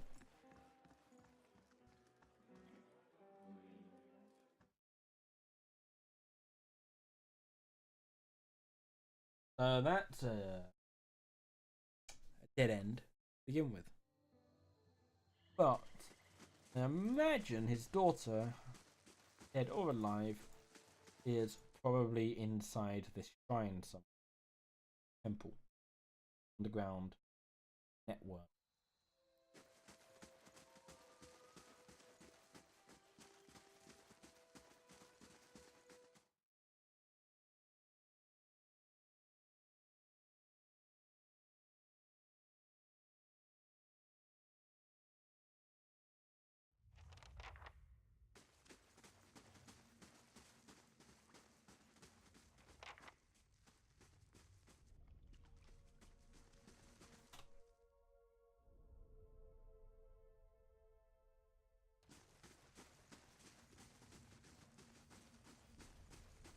Slow and silent.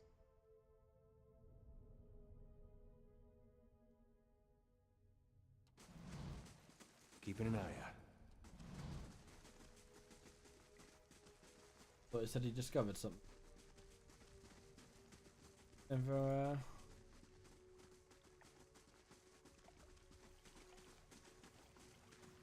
Anyway. They shall see nothing while I see much. Oh, what's down here? Anything good down here? If secrets whisper here, I shall listen for them. Alright. So all of this is clear. This isn't. No, this isn't. This room isn't clear. This room has arseholes. Oh.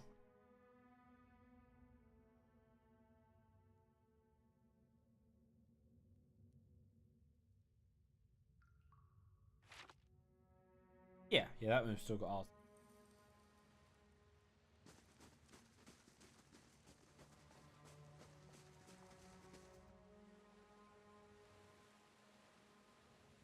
That's right, I was coming down this way, weren't I? So I could go across here, hack the guys here, and try and get that priest. Toss your rope and grapple hook across the camp. Let's inspect the area first. Yeah. You aim for the beams on the opposite side of the chasm and hurl your grappling hook across the gap. Snags on one of the beams. Dig it into the wood as you pull. A couple firm tugs, you determine that the connection is secure. You tie the free end of the rope to one of the beams next to you. Shimmy across the chasm.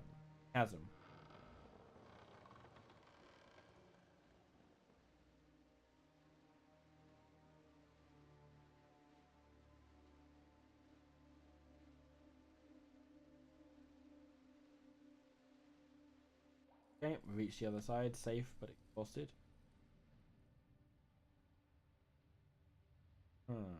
Alright. That's not great. We're gonna go with it anyway.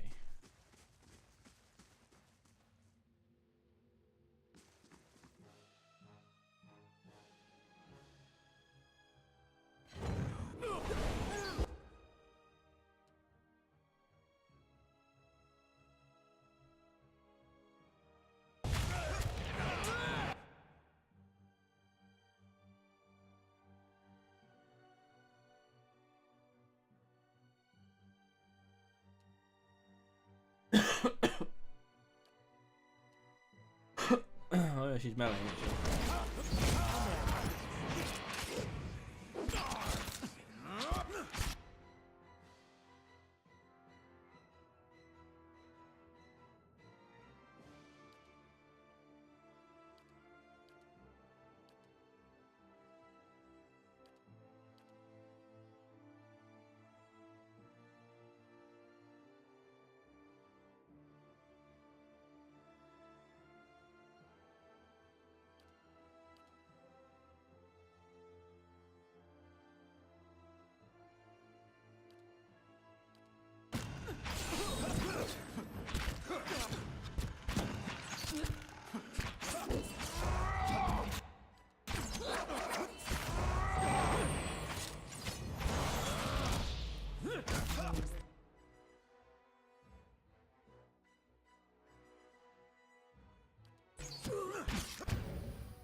Stand together!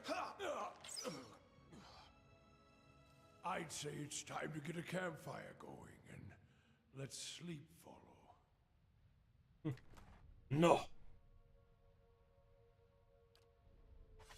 Dagger. Wait, don't I have another fine dagger in storage?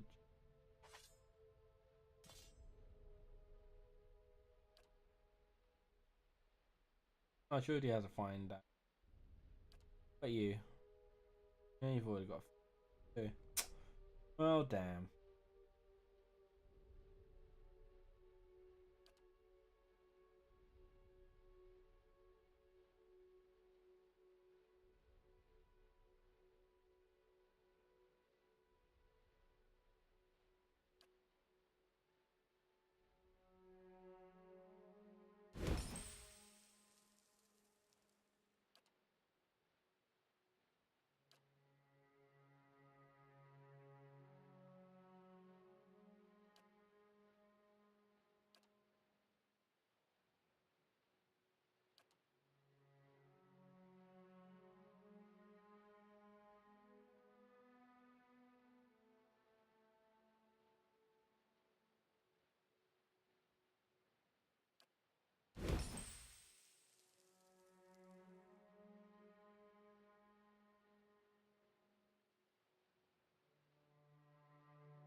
Hmm.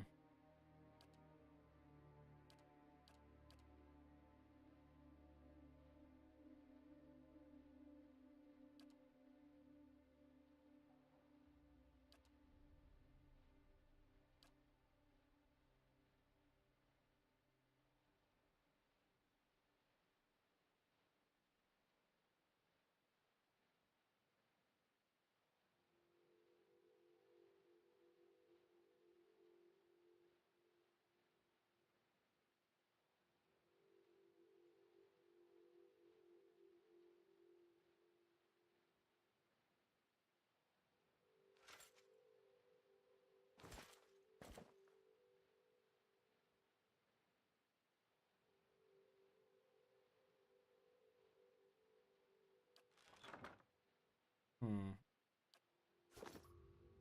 I'm here.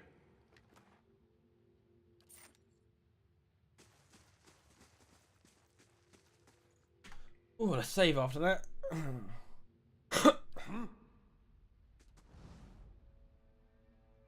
Trapped. Idea. That's settled. Oh, it's not. I'm here. Nice and quiet. Alright, so cleared that out. Guess I'll see if I can.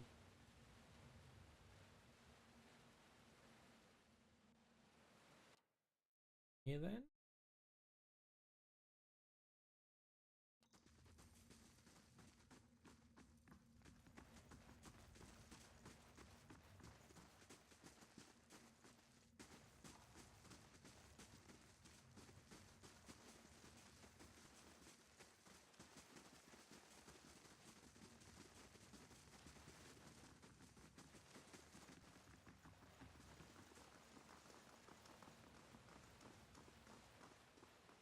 Alright. Unlock with old dungeon key. I'll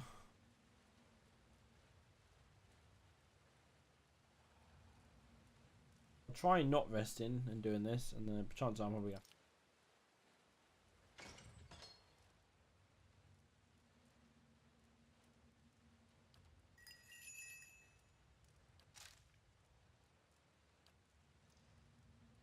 I'm here. As you approach the blood pool, the viscous liquid churns and bubbles. You feel essence rising to the surface, reaching out to you, whispering.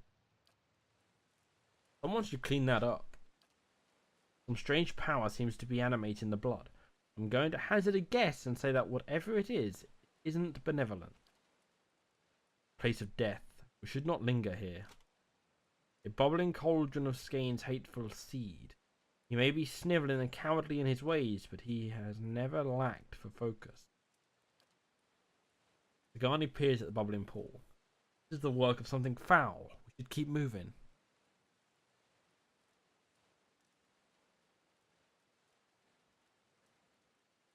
I'm going to retreat from the pool. You draw back. The souls recede and the blood settles.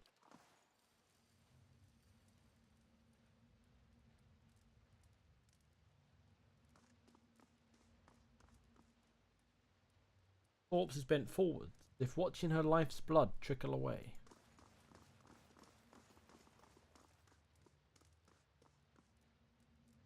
You know what? Actually, I wonder if... No, I'll come back and talk to this if necessary.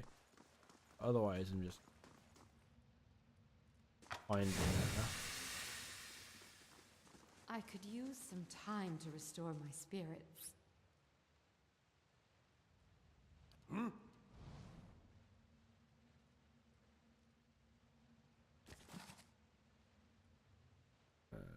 Scripture, more lockpick. Script master key. Okay. Final entry. Final journal even. Yep. I'm here. What? I'm here.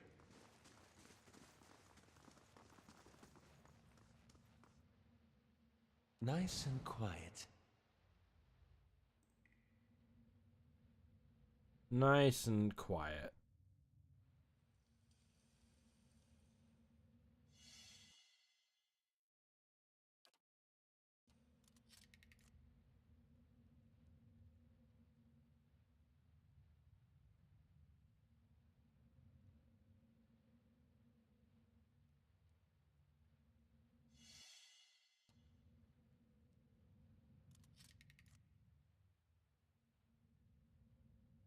Something over there. I cannot disarm these. Oh shit.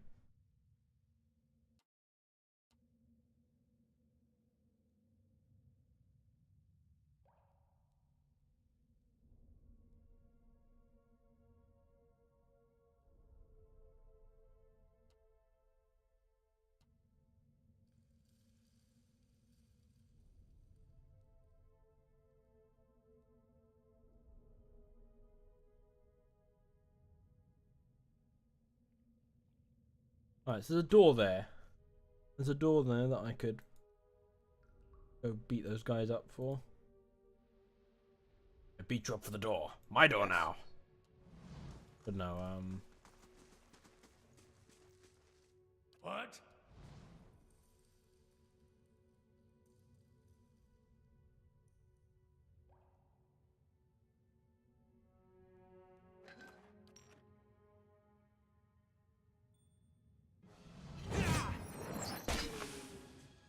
I'm here.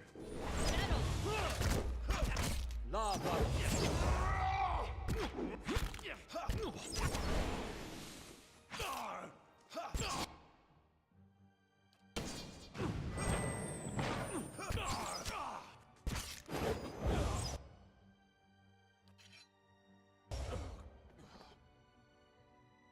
I'm here.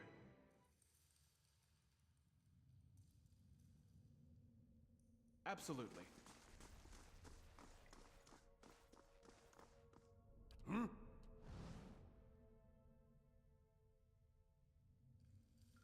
Fine.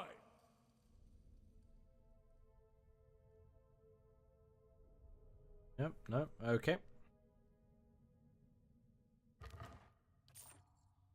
I'm here. Keeping an eye out. Yes?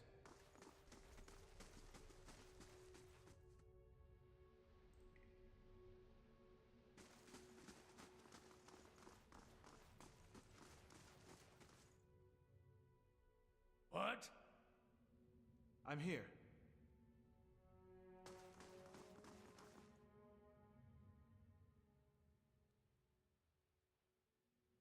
I'm here.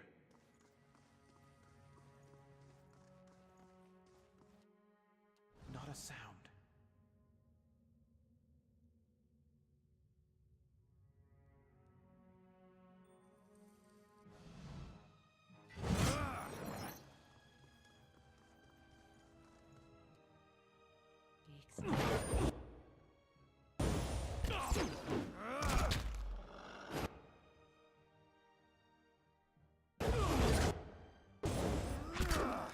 All right then. Leave it to me.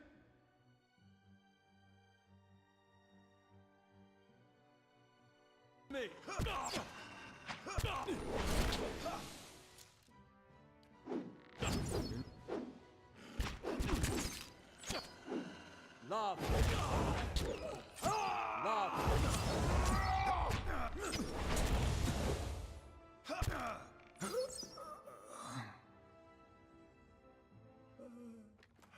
A campfire campfire would would be good. That wouldn't. No one needs a campfire. Oh, fuck. Voice box. Shit! What? Okay, Doran's gonna stay out of the fight because he's about to get I'm here. barred. But you know what? Fuck it. We'll rest. I'm here. We'll do the right thing and we'll rest. Feel a presence hovering nearby. When you turn, you see the grieving mother observing you. Concern wrinkles the corners of her eyes and seeps into your mind. You wear a call of your own. Yeah. I see you shrouded by ordered lives and unanswered questions.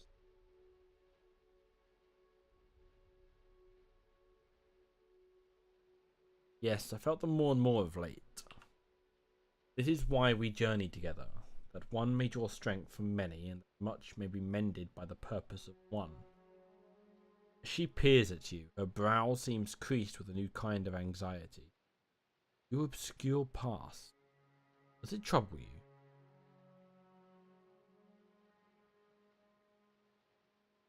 No, whatever I've done, my decisions now matter more.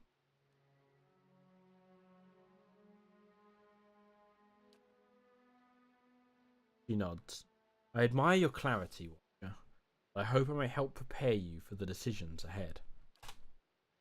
She retreats from you, fading into the background. If you did not already know she was there, you suspect you wouldn't notice her at all. Certainly. Lava.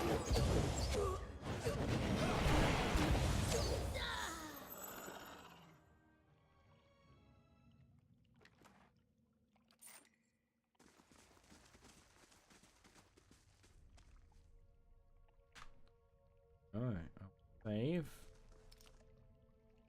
I'm here. Okay, this is interesting.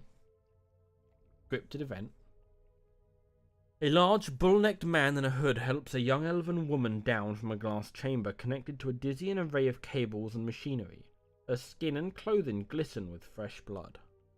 You may feel a little lightheaded for the next hour or two, but that will pass. Have a meal and get some sleep when you return to town. The transfusion.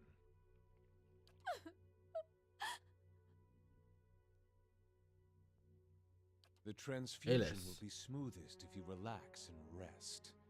The implanted essence already has a hold on your mind, so fighting it will be useless. And I hope our new visitor does not complicate matters overly. What's going on here? Subversion. The black sheep cousin of justice. Or haven't you heard Lord Heron's tale of woe about a missing daughter and an impending marriage?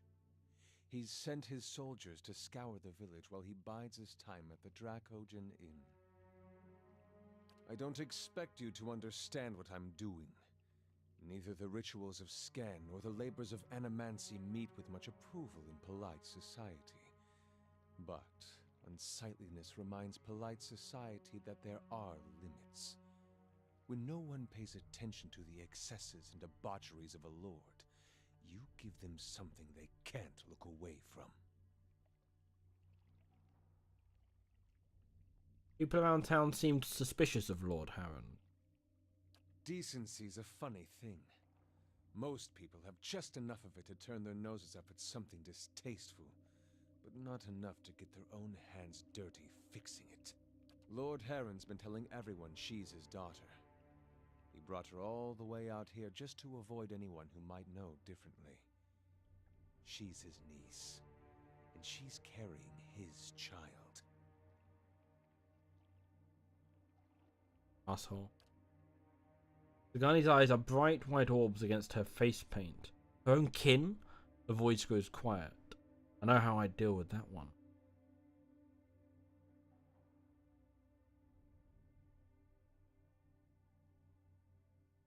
Why would he do that? Heron's own wife's delivered nothing but Hollowborn. Now he's got no heir, and his sister's child, Elise, is reaching the age to marry. Without progeny of his own, Heron's legacy would pass to her issue. So, he found a way to continue his own noble line by putting his child in this girl, his own niece.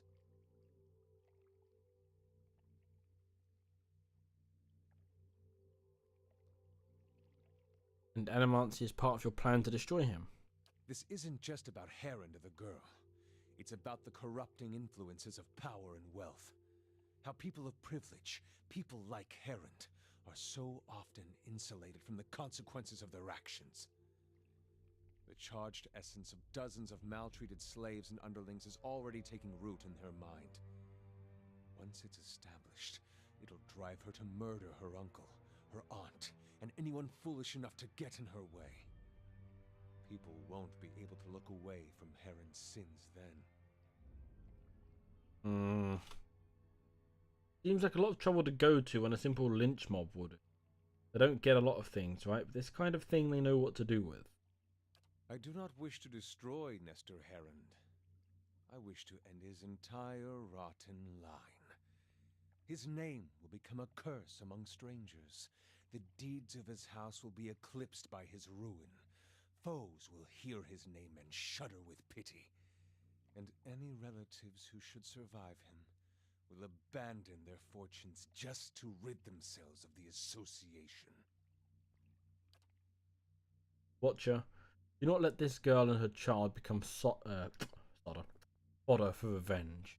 Let me touch her mind. I can free her from this snare, as well as from the memories that hold her captive. Do it. Grieving Mother bows her head. Thank you, Watcher. You feel her reach out, persistent yet gentle. Alis does not move.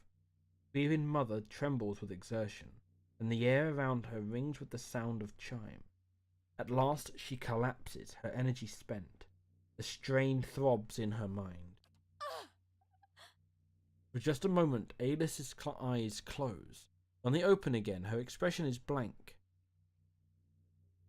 But as she takes in the scene before her, you, women, and the machinery in this strange dark room, her confusion turns to fear and she lets out a choked cry. Kill them. All of them. If she Well, can't destroy Heron, then we can destroy his legacy with her. Owen curses under his breath and turns to the other cultists. And then said what he said.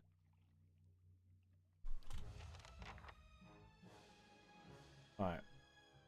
We are going to kill... Okay. You...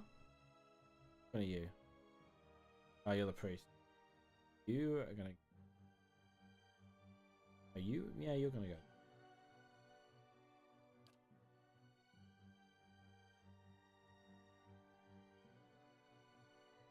Go in there. He is... This. He is gonna go tackle. Well... You and you...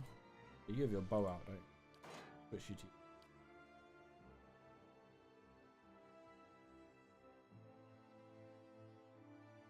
Yes, you and you are going to...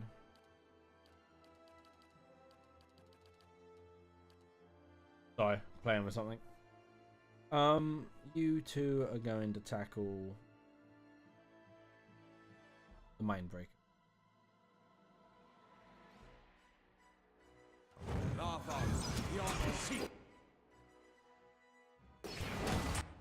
Ooh.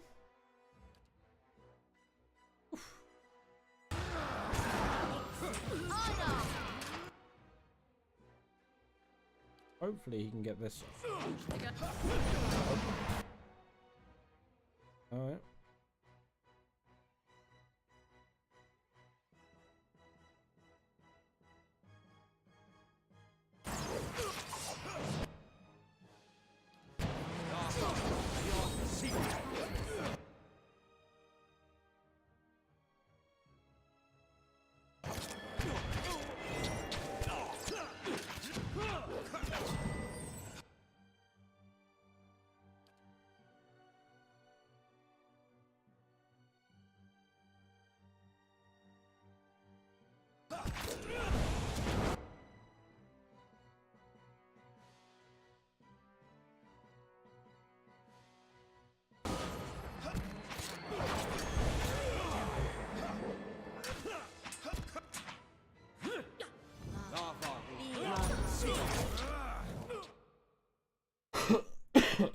Alright, I had to reload that one. That went fucking terrible.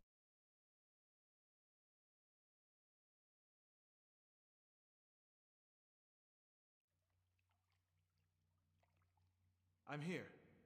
It's definitely better to bam bam, thank you, man.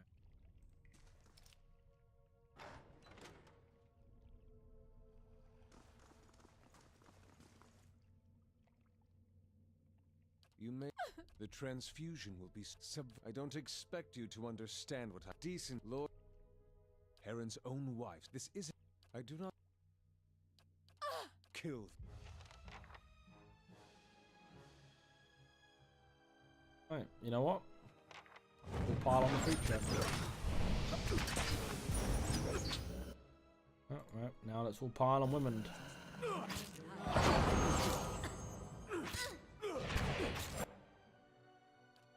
Don't, please cast. My thoughts. I got the priest. Beyond.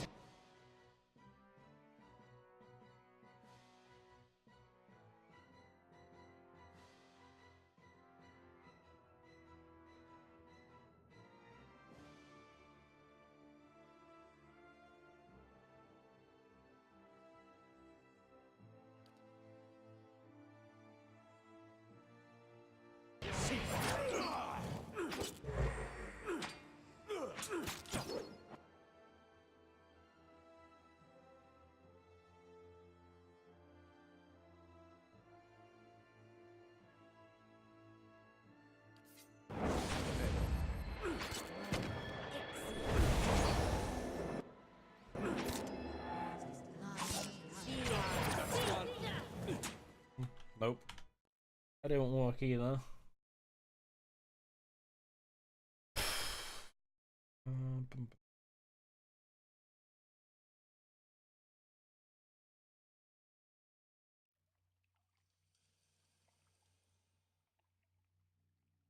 Maybe just plow in for women? I'm here.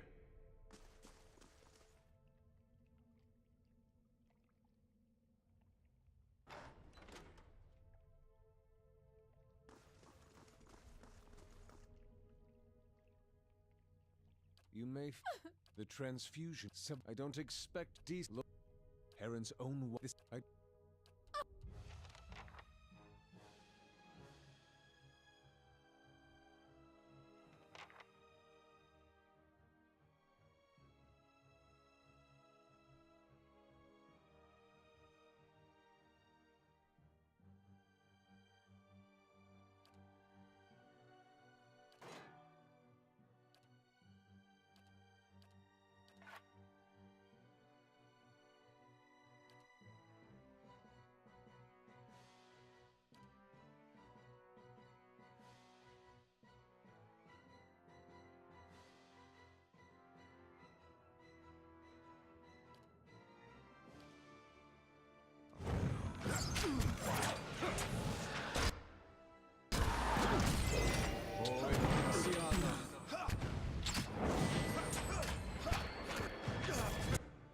Fuck me.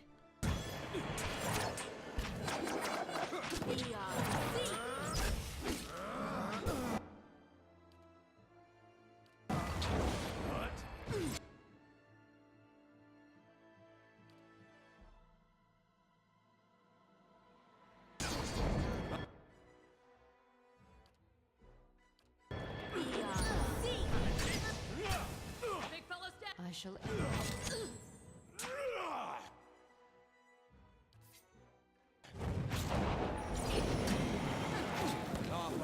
Beyond sea. Alright. Okay, fuck the preacher. I'll go for women or the fucking cultist. That healing was ridiculous. One like diamond of endurance back to full endurance. Out of 2 diamonds back to full diamond. What the fuck? I mean, it could very well be this fight is just too tough for us. The transfusion. I don't expect you deep. Heron's own this. I got the freeze.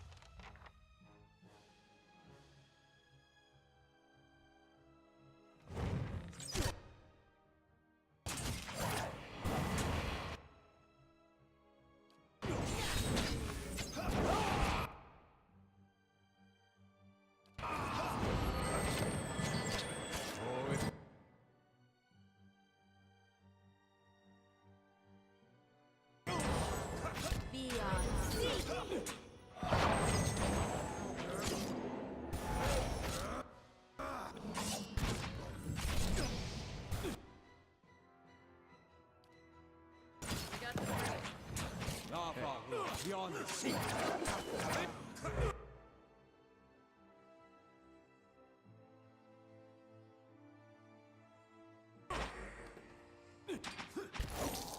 And I'm just getting destroyed too quick.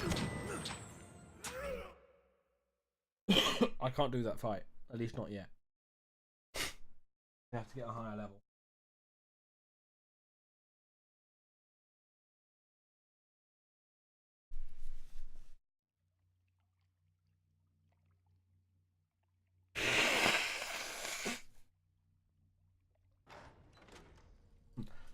I didn't, but I didn't do it. Alright, let me see if I can find another way out of this combo. The transfusion will be subversion. I don't expect you to understand. Lord Heron's been telling everyone she's his daughter. You'll do no such thing. Believe me, I've already taken steps to deal with Heron. Heron's own wives delivered nothing but Hollowborn. And yet, no one did. Not that innkeeper who wasn't above taking his lordship's coin. Not Heron's attendants who must have known. Not even his wife, the poor girl's aunt. depravity like this doesn't happen, but that people allow it. This is the truth that decent folk don't want to see. Sometimes you need excess to fight men like Herent. This isn't just about Herent or the girl. It's about the corrupting influences of power and wealth. I do not wish to destroy...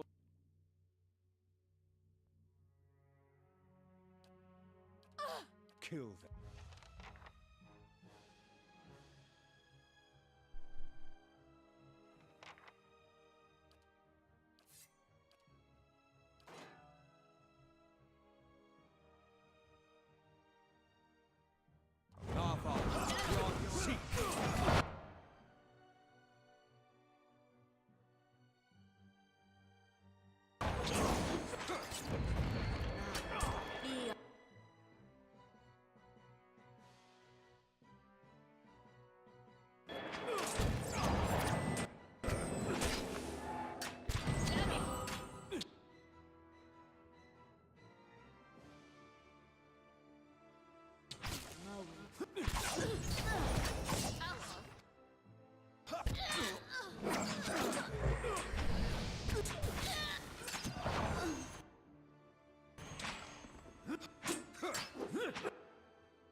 Stand!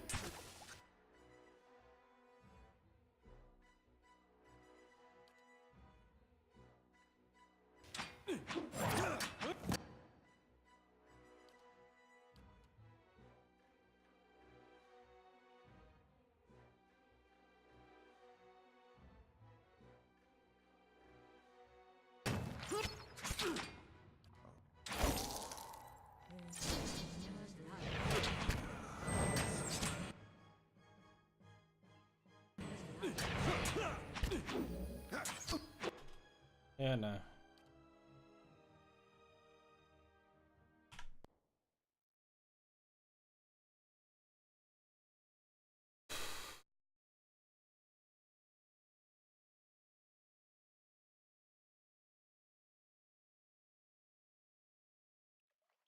I'd be glad to.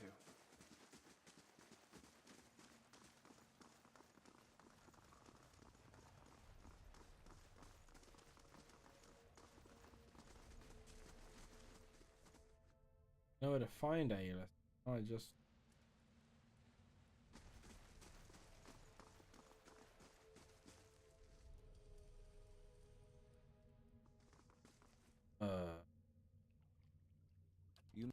The transfusion will be subvert. I don't expect you, Lord Herent's own wives. This isn't... I do not... Kill them. oh no. Oh no, Nelly.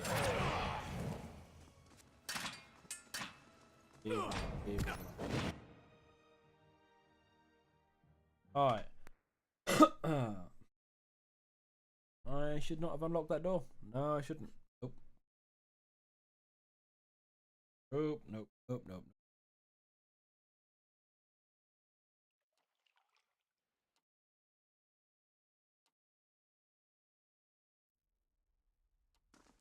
Leave.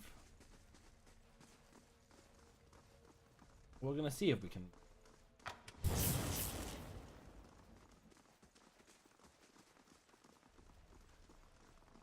Absolutely. No. The transfusion yes. I do not kill them. Well, I might have to just tell her to not do it.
Hey.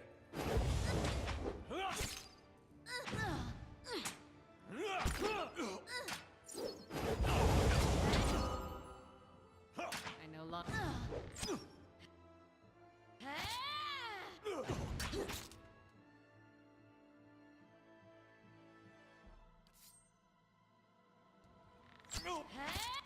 Your thoughts, I shall end this.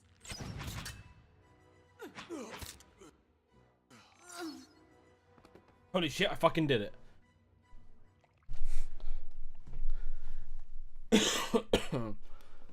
That was fucking rough. Oof.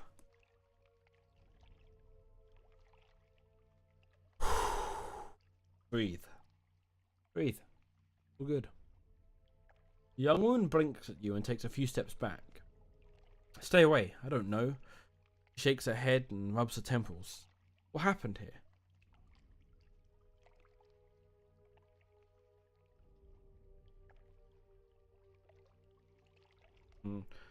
Gainite cultists kidnapped you. She looks around at the dead cultists and pools of blood, her eyes widening in fear and confusion, but she winces and pitches forward, holding her head. Haley's wings, I can hardly remember a thing. Might be Hylia's wings. I'm not entirely sure. I'm going to say Hylia's wings. She pauses, her brow furrowing. She mutters something in a dialect of Rautai, then Valian. Barnomi. No, my name is Alis. Her fingers dance at her side, plucking up the air in 3 repeated motions. A leer, the opening notes of the false night. Her twitching fingers brush her swelling abdomen. She looks back at you, a question in her eyes.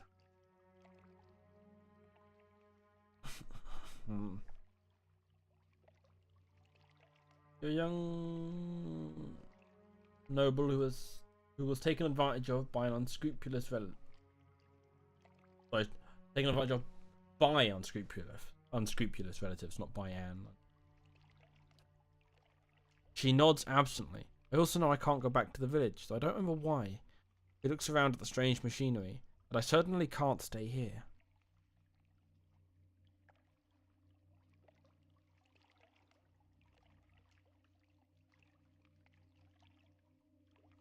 There's a temple on the edge of town. I'm sure the clergy will help you find someplace safe.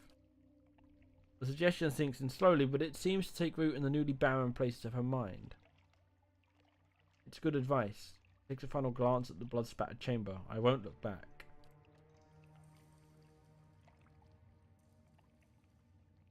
I'm here. I am super surprised I managed to do that fight. But I am not displeased. An exceptional warning star was his weapon of choice, huh?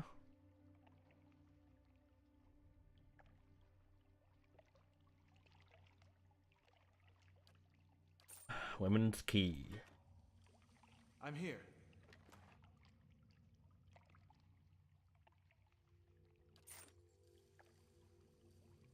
Cables snaking along the floor and across the ceiling connect to a glowing glass chamber. At once.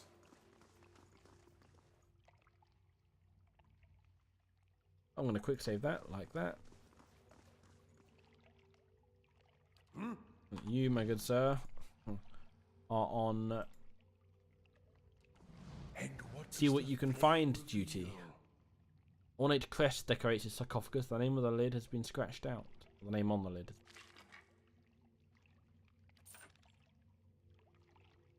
An exceptional arbalest. Ah, this would be the lever to open the wall to the thing I saw earlier. Yep. Pretty good, pretty good. Let's take a wander this way. What else I can find? Is this trapped? Is it not trapped? We'll find out. Of course, we'll find out if he's got high enough perception in order to see the trap. Whatever it is that traps. Oh, unlock a woman's key. Okay. Artuk. Unique dagger, one-handed. Woman's notebook. Let's take a looky there. The Lupin scribbles are difficult to read, but as you flip through the pages, you can make out several passages. Near the beginning, you read, "Will be a suitable place for my experiments. An abundance of space, and more importantly, the locals are content to ignore it. I could probably You skip ahead several pages.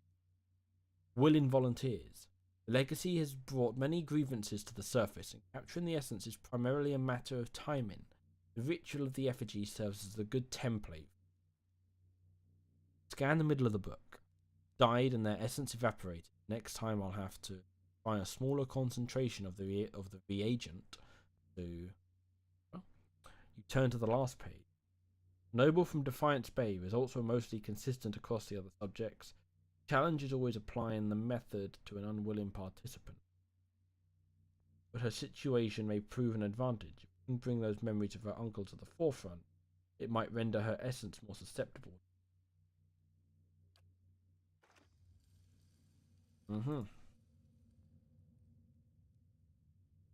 There's thick liquid bubbles inside the tank, releasing a pungent scent. Moat essence whirl in the mix.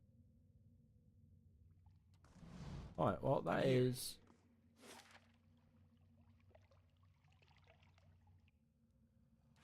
Did I come in this way? Yeah. Went down. Okay. We go out that way.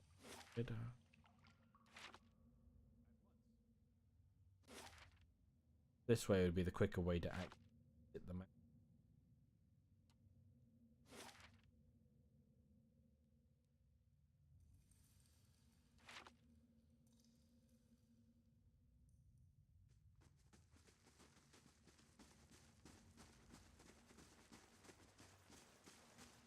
How may I help?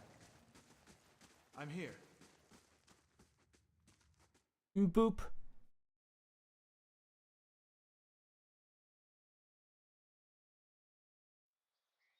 Certainly. Time to go have a word with Lord Harrond.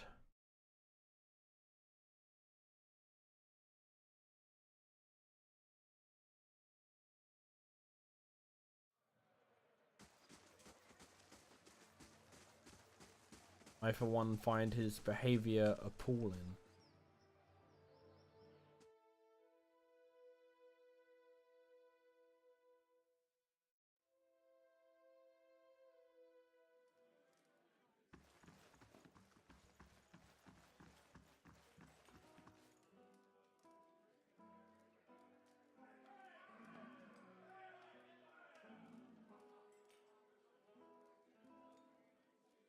He's not here. Maybe he's upstairs.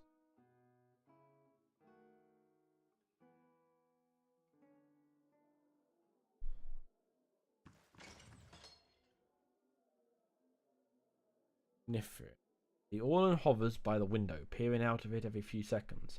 As you enter the room, she watches you carefully, her hand hovering over her stiletto. Trains her head to peer behind you. Anyone follow you? Who sent you? What are you talking about? The man leaning against the wall glances at the door and nods to the Orlan. The hand over her weapon relaxes, still watching you closely. Some old friends from Defiance Bay are looking for me. We're not exactly friends anymore, if you catch my drift. I'm just trying to lie low and mind my own business. Know what I mean? Boss. Namauer looks at the Orlan and jerks his head at you. Alright, alright. He raises a hand to the Amauer before turning back to you. My friend here thinks you could maybe help us out. Now I'm sure you're a busy man, so I'll make it worth your time. She flips you a few coins. Just go take a look around town. Come back and let me know if the coast is clear, or if you see any suspicious figures.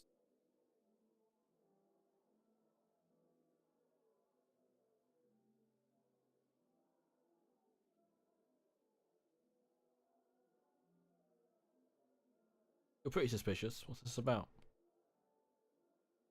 She scratches the back of her neck. I may have gotten myself into trouble with some powerful people in Defiance Bay. Powerful criminal people. I suppose it was bound to happen eventually. I'm a thief by trade, and it's hard to do my kind of business in the city without crossing them eventually. Now I'm just trying to put some distance between us. Very well.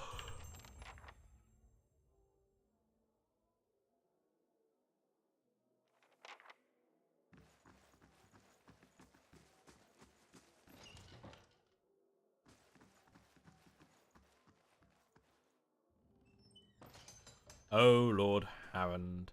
How I want to beat the shit out of you. What are you doing up here? Unless... Have you news of my daughter? I've got to get her out of this wretched village. I found Alis. My daughter? Is she safe?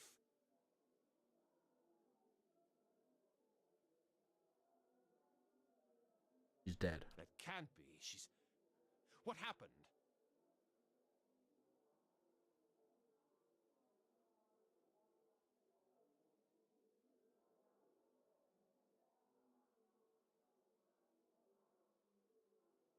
Can't get to her now, and that's what matters. I don't know what you're referring to, but I've heard enough already. Take this, and let's put this unpleasantness behind us.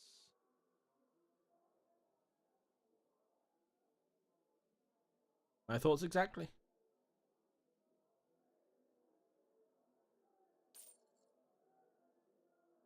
Your blow dispatches the old man more quickly than you'd like, but you're confident no one has heard you. You're also confident no one will ask too many questions when they find him dead.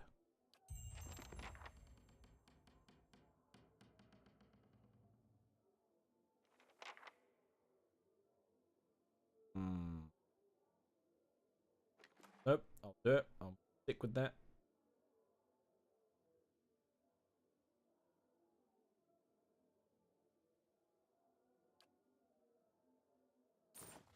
Maybe.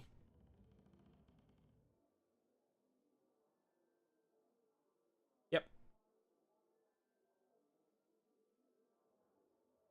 Well, let's look at my rep. I don't want to do that. I want to do that one. I'm neutral on Defiance Base.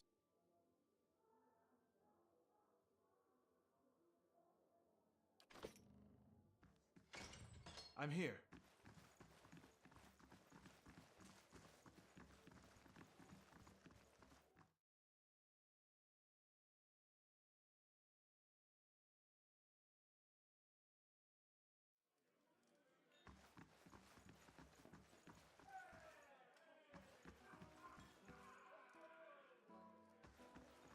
Good day to you. I don't know. We'll say goodbye there. No. Let's get over How it. do you do? Fuck it.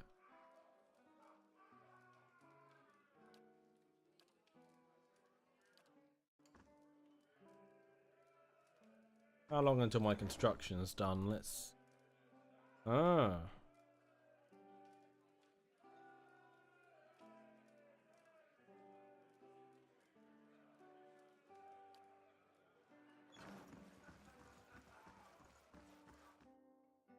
I am going to go there myself and manually resolve the issue and beat the shit out of the bandits.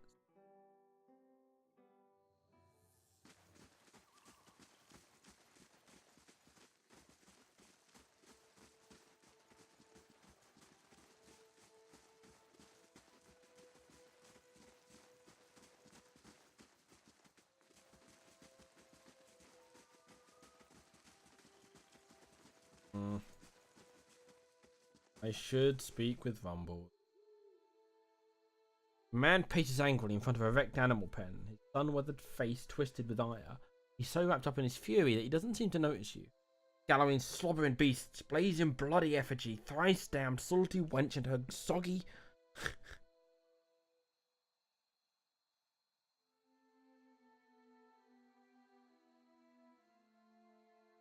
That's probably not the best way to pray to the god. Fat lot of good they've done me so far. Just look at this mess. My pen ruined and all but a few measly runts gone.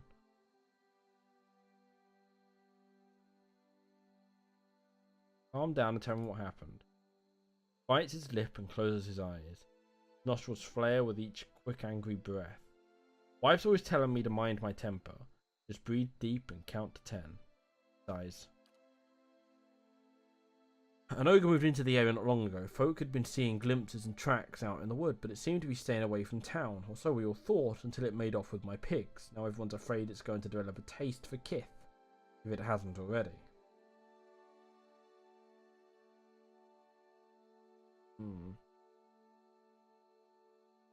You see the ogre take your pigs? What else would have destroyed my pen and made off with my herd? But at the same time, the rest of the village is seeing a 10-foot monster in the forest. He gives you an appraising look. You get busy round here. Mayhaps you could help me out. I know it's too late to get my pigs back, but it set my mind at ease to see that thing's head shorn from its neck. In fact, you bring its ugly pate to me, and I'll trade you for something that's of less use to a farmer like me than to a rowdy-looking sort like yourself. Is this what you were looking for? As I hold up the ogre's head. He slaps his thigh and hoots. Blazes, that thing's even uglier than I thought, and look at the size of it. He squints open-mouthed into the ogre's dead eyes. He takes the head in both arms, heedless of the stinking drizzle of blood that fouls his clothes. I've got big plans for this, you wait right here. He disappears into the house and returns with a blunderbuss in his hands. I call it the lead spitter. It belonged to my father and served me in the Saints' War. It's old but sturdy and it packs a real punch. Should be more useful to someone like yourself these days. Pulls a pouch from his pocket. Oh, and 600 coppers for your trouble. Keep the money. You could use it to rebuild your herd. He reddens again, this time with embarrassment. That's mighty thoughtful of you. It'll be another 6 months before any of these can breed anyway. Crosses his arms and looks at the piglet. Although... He takes one of the pigs and gives it a quick examination. This one's still looking too small. I don't expect to get any good litters out of it, and I'd just as soon not have it weaken the rest of my stock. Why don't you take it? Gives me one less mouth to feed anyway. Piglet trots over to you, pink snout wiggling. Oh goody, I gained a pet. A pet piglet.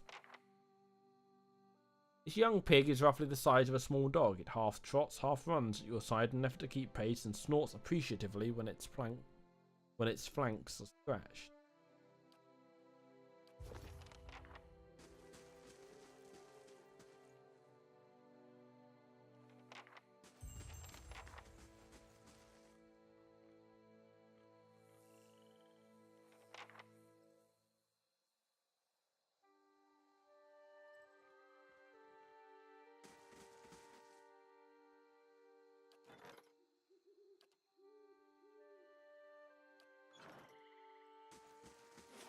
Oh, that was an easy quest, eh, guys?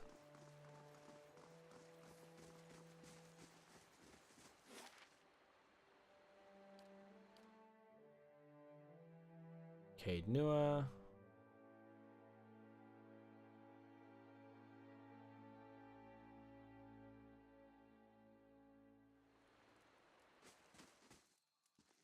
Eat.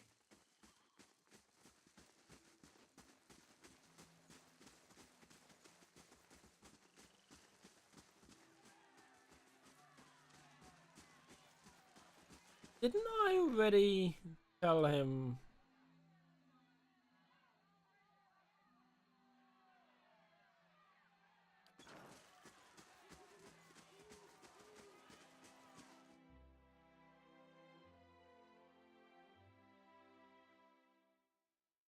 Didn't I already deal with this deft hand guy?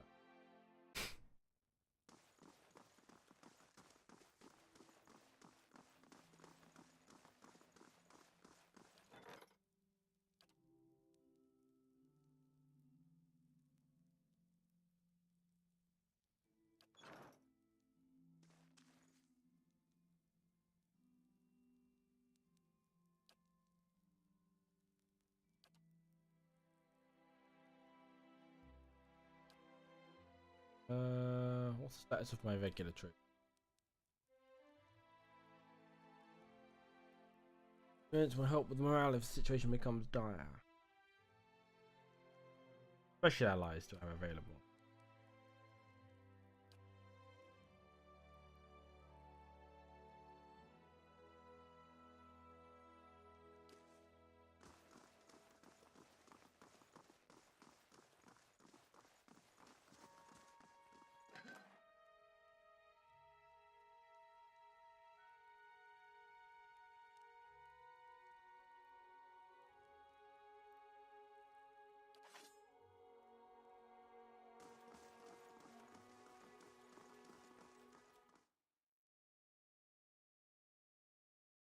Alright, let's start working on another part of the fort now.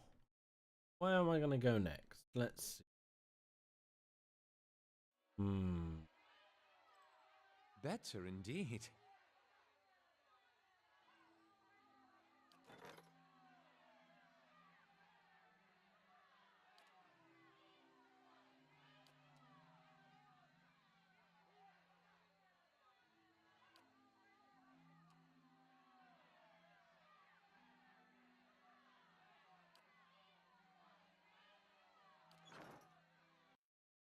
First, let's manually resolve this fight before I forget.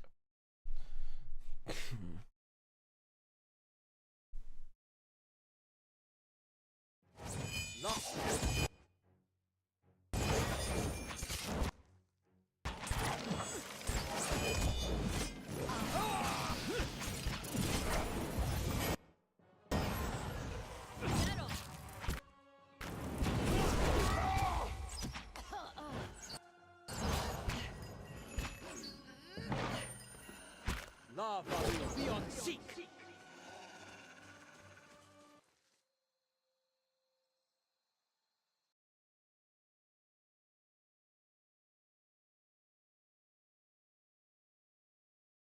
Okay.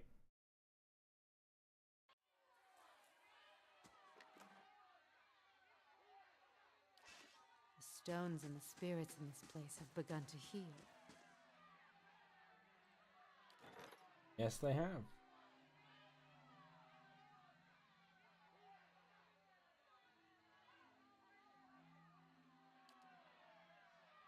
Great. You know what? Dungeons.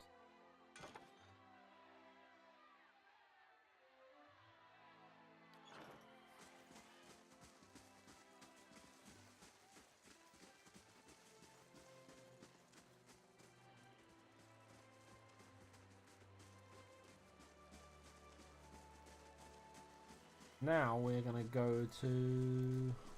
I'll find out when the map. You know what? Go to. See if we can get any more help. The best map to go. Where everyone is. Go to Brackenberry.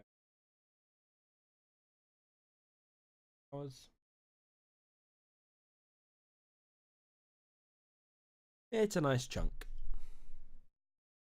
It's a nice chunk of time.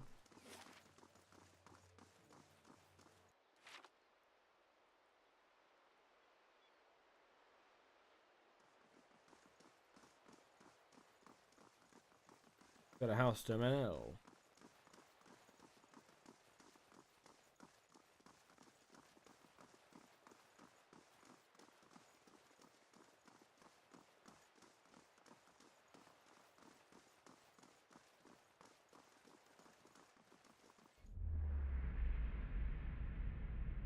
No. Don't feel like reading it.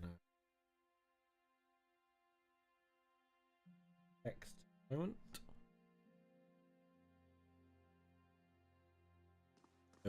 Good day, stranger. The burly guard eyes you warily. I don't recognize you. What business do you have with House Dominel? Tell me about House Dominel. It's an old and respected family. Much of Defiance-based prosperity due to Dominel business activities. Now, do you have any other further business here? We'll see you out. Hey, Frenzy, how you doing? Thank you for stopping by. Very much appreciated. Alright, so they're not any use to me right now. You've been on your own for 5 years, I've had Itamak. but you can't talk to him. Well, the audio seems a bit fucked. I just did that. I can't do nothing about it. Yeah, I know. Yes, you did. And I won't, because I can't. Sanitarium, so crazy place. Hadrit House.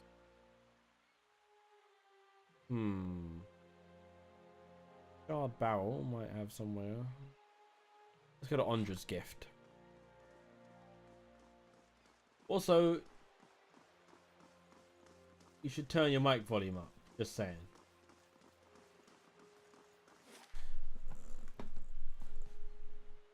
Well, I mean, my mic volume's pretty high. I just might need to turn down the game volume.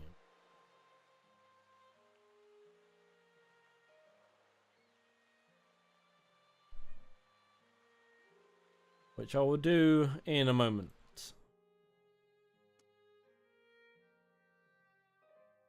Can't hear the game. See, this is weird, right? I've got full sound and everything, and yet my desktop audio is, yeah. Alright, give me a minute. I'll tinker with things.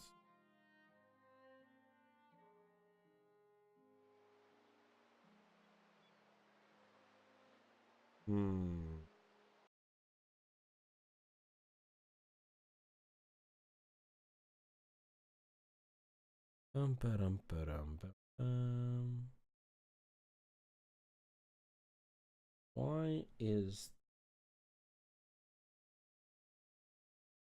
In fact, you know what? I'm going to put up my own.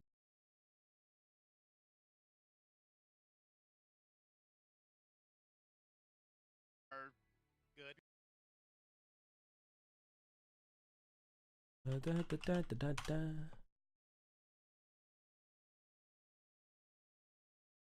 Don't need.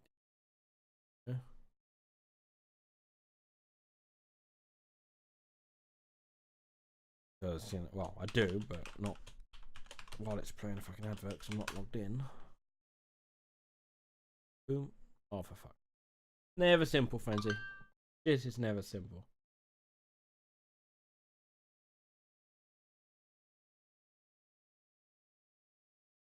Log in. Okay, so I logged in. Give me the auth code. So, oh, for fuck's sake. There we go. Authorized. Okay. Now, what does everyone else hit? Authorized. Okay. Now, what does everyone else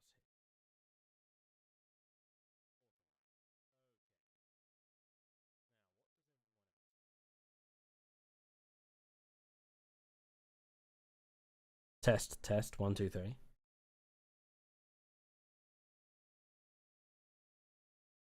Test, test, 1, 2, 3.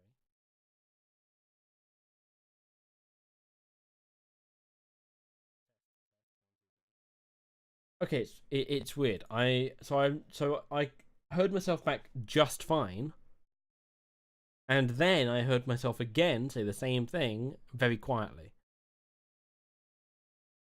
and I'm not sure why.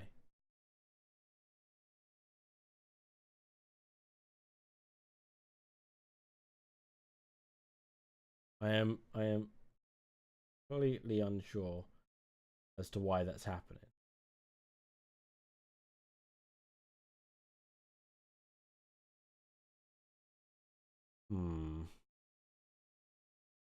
Why is my sound quiet? That's a very good question. And it's one I haven't got the foggiest answer to. Let's take a look.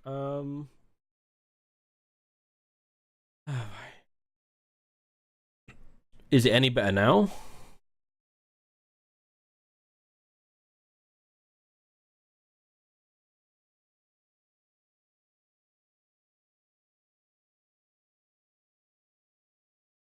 Okay. Okay, okay. That is odd.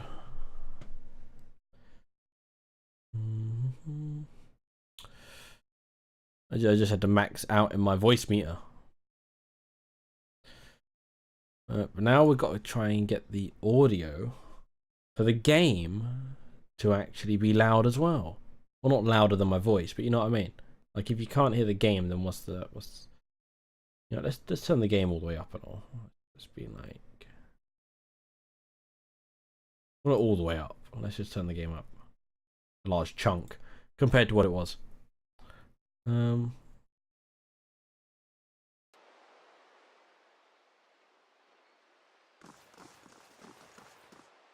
You'll have to let me know if the game sounds start coming through, okay?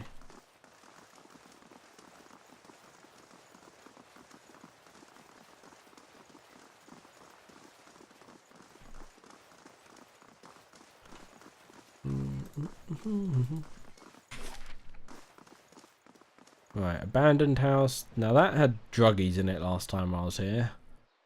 Never been in there. That's where I found. I had to go there for a quest for the Crucible Knights. I've got a quest to go in there, but that's a really tough fucking fight, or it was last time I was there. Right, so I don't really care to be here. You know what? Let's see if I can do this now.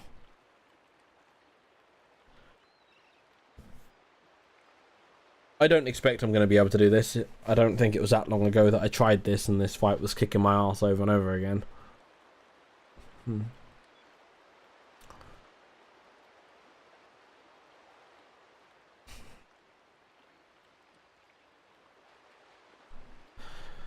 Now, I got this character recently, like this session, like tonight.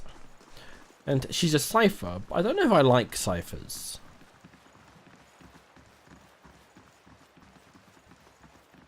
I like the character. Her story's actually pretty interesting. What I know of her story is interesting.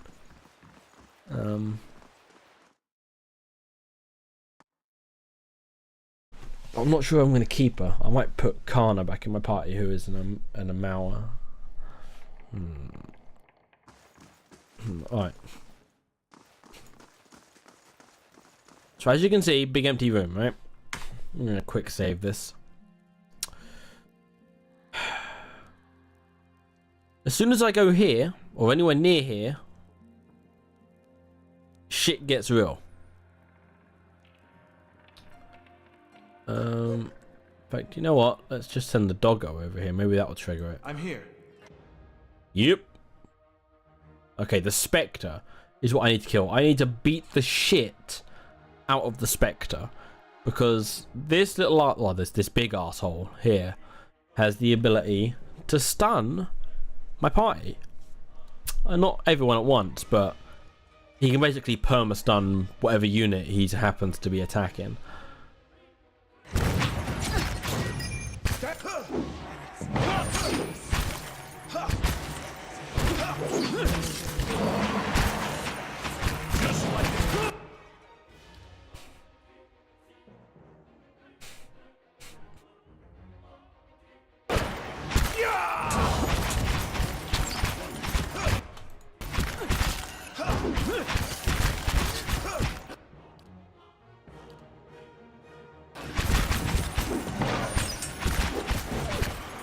Yes! Okay, now my only problem now is fucking shadow galore. Okay, shadow down.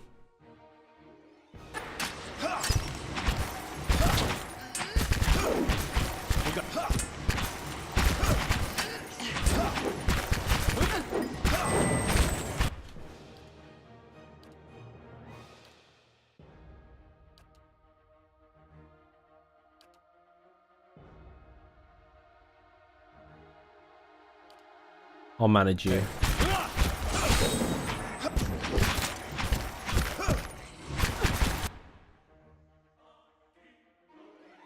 Who are you attacking?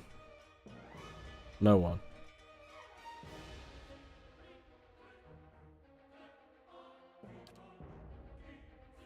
You're attacking that one.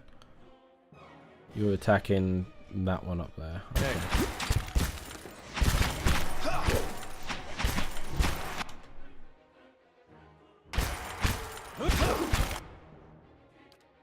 You're now going to do this. Nope, okay. Well, might as well do this then.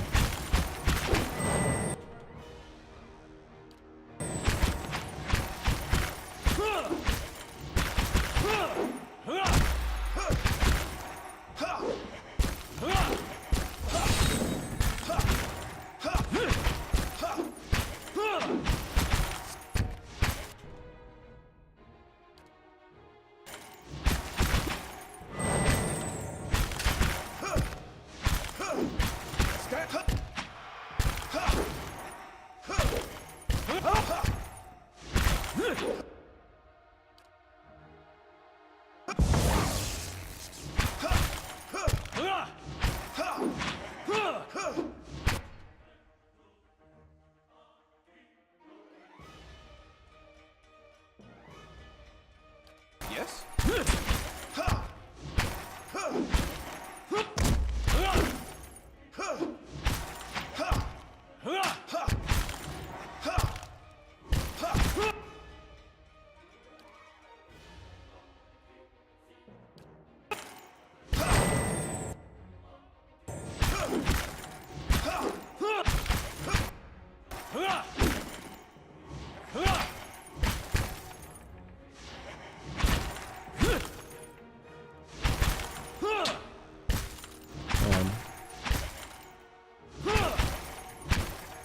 Nah, see, I don't think I'm gonna do this. He's tanky, but he ain't that fucking tanky.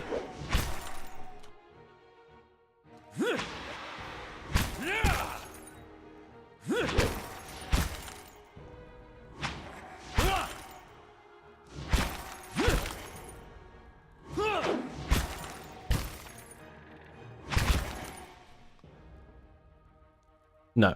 Okay. So that's an F8. Why is what red?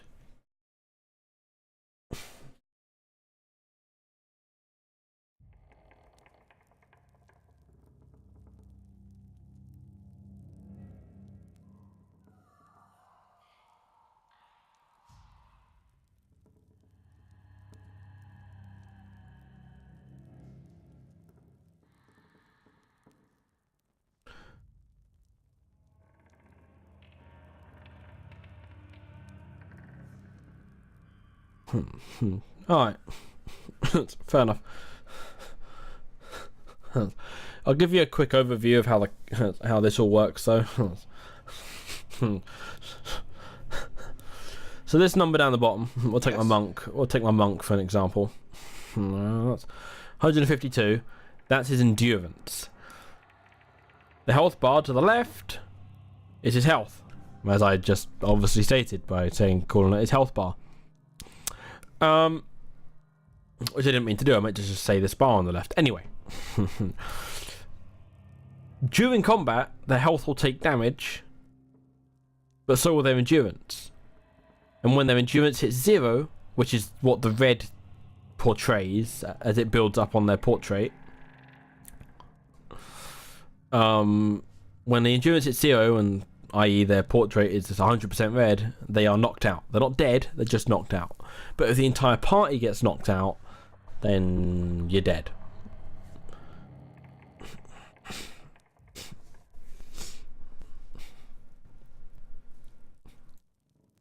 I'm here. Right. I'm gonna say everyone over here.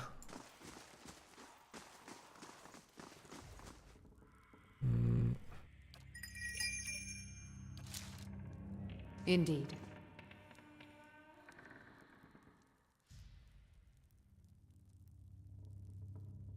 I'm here. Yes? What?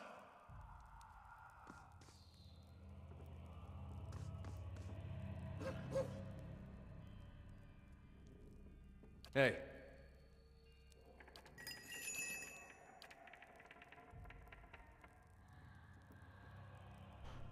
Okay. So I'm just sort of like trying to plan out where I want everyone positioned. Hey.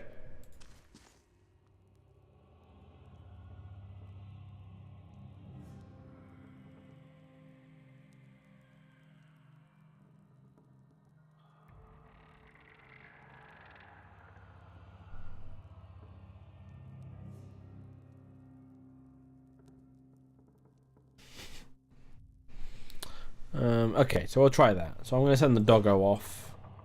Hey. To be my little trigger.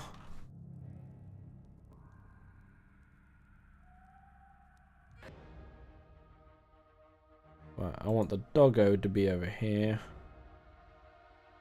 I want you to attack him and you to attack. In fact, I want everyone to attack him.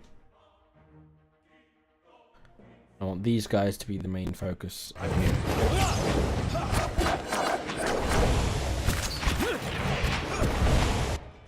Okay, cool. Right, now everyone focus on that. Okay, now everyone focus on that. Well, except you guys. You guys will focus on this. But all of you will focus on this.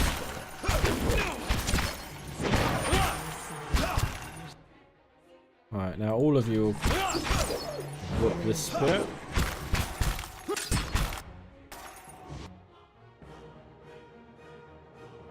Trouble is the spirits will teleport around, which makes consistently damaging the same one difficult. That's embarrassing.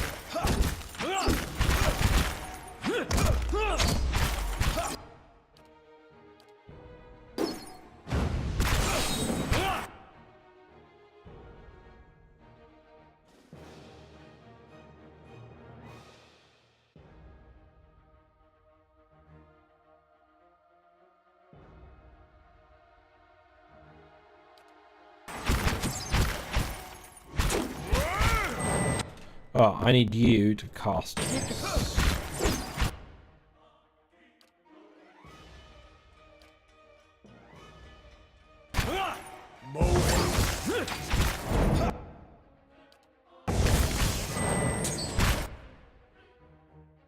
I also need you to start being useful and cast this.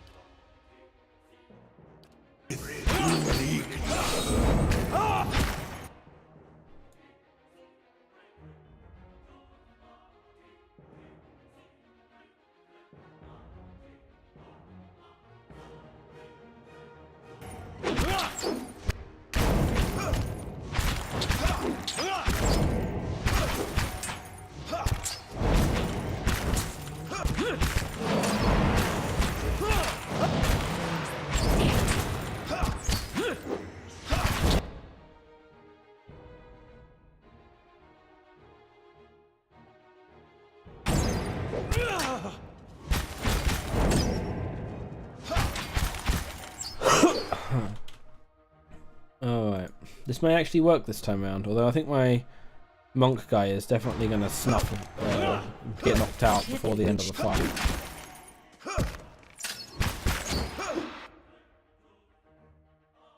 Unless this guy can heal him.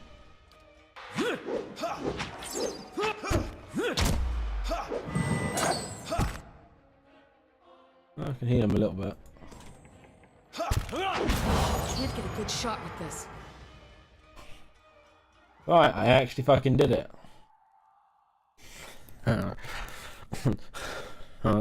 So yeah, at the end of a fight, if you won the fight, anyone that was knocked out will recover and get up, and then their endurance will recover over time. Rather quickly, but over time.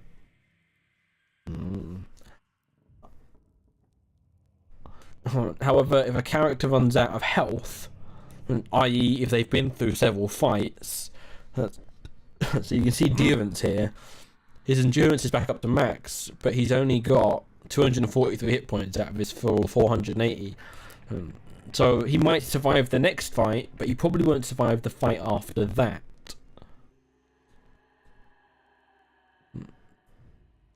because his health will hit 0 before his endurance does. Which means he's dead. There's no resurrection in this game as far as I'm aware. There's no temples to go to. I haven't seen a resurrection spell yet, but that could be a really... I'm pretty sure... I think I might have read that in like some descriptions and stuff about there being one, but it must be a really high like priest spell or something. I don't have it either way. So a dead character is dead. But a knocked out character will get up if you win the fight.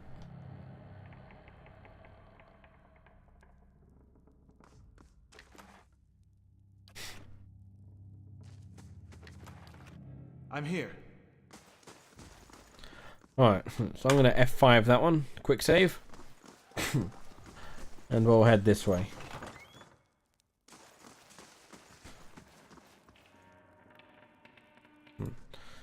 Head up the stairs.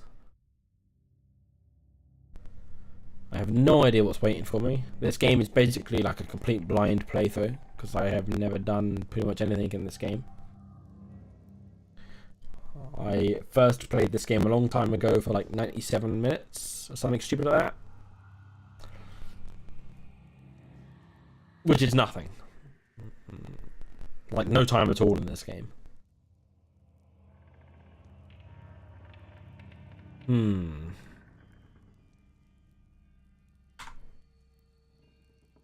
I can do that. That's settled.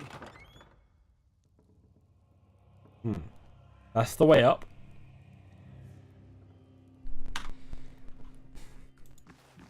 Let's not go there yet. Oh, fuck. Okay.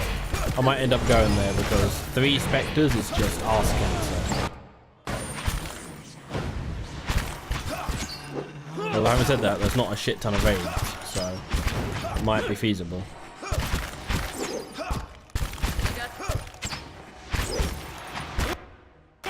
Stand together.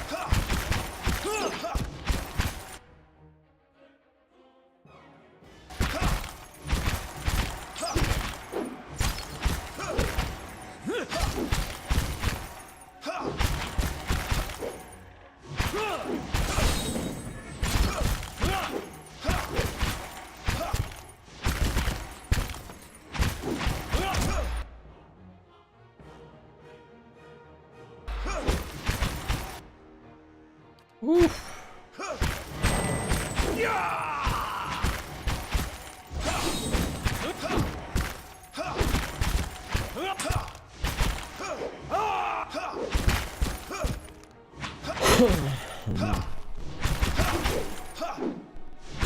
Now, I don't think I'm going to do this because, like, yeah, he's going to be knocked out in a second, but it's going to be all down to my tank.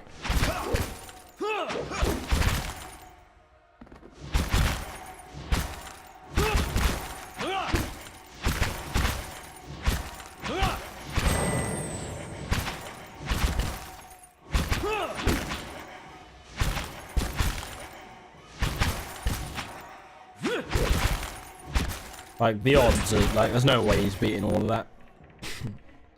And, yeah, well, I'll just load the quick save, because I saved before unlocking that door. I might have saved after unlocking that door as well. Can't remember. Oh, I did. Here.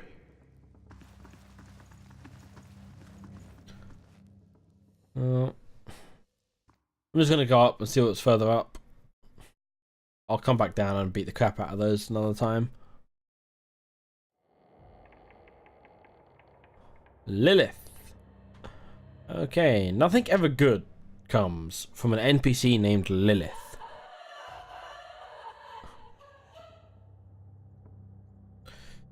Right. Shrieking sobs pierce your ears and rattle the musty rafters of the lighthouse. They emanate from the spectral figure of a woman hovering in the middle of the room. Each heave of her shoulders unleashes another hair-raising wail. Get closer. As you approach, the spirit's cries take on a threatening edge. The swirling mist around its legs ripples with movement. The black pits of its eyes level momentarily with yours. Perception 15. Observe the whatever you're meant to say to pronounce those words. You're close enough to notice that the spirit's head is tilted back, even as it looses blood-curdling howls. The faint movements of its head suggest that it's looking toward the windows and scanning the horizon. Its ghostly hands are stained with something dark. At first you think it's blood, but it's as black as ink. I really have no fucking idea how to pronounce that, so I'm just going to work around it.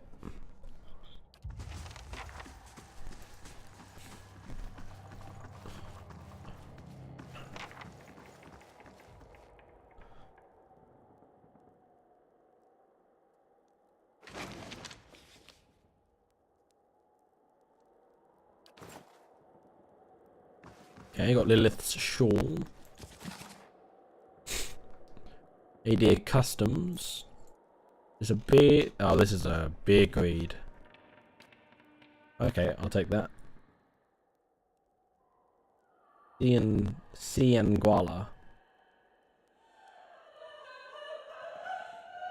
Guala? Guala? Oh, fine.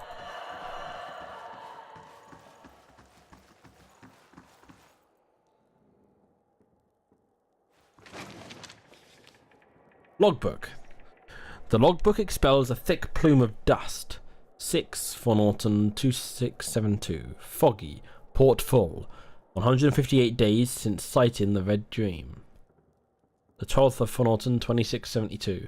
Heavy rain. 2 fishing boats lost at sea. 164 days since sighting the Red Dream.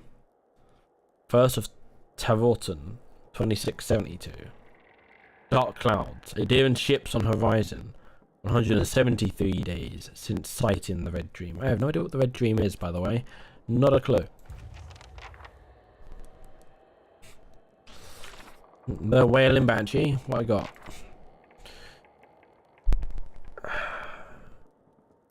A Banshee, what the locals referred to as a Cian Guala.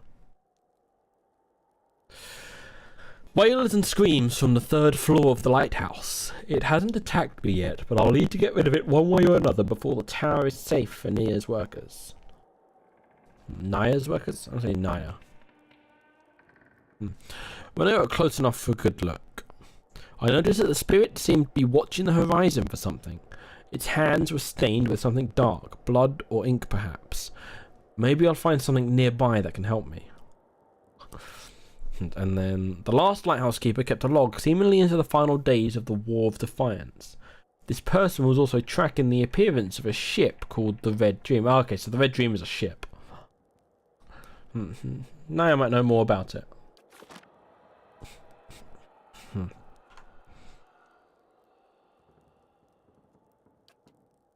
That's settled.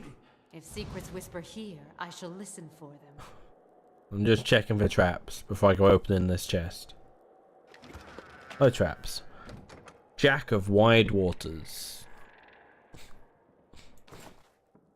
I'm here.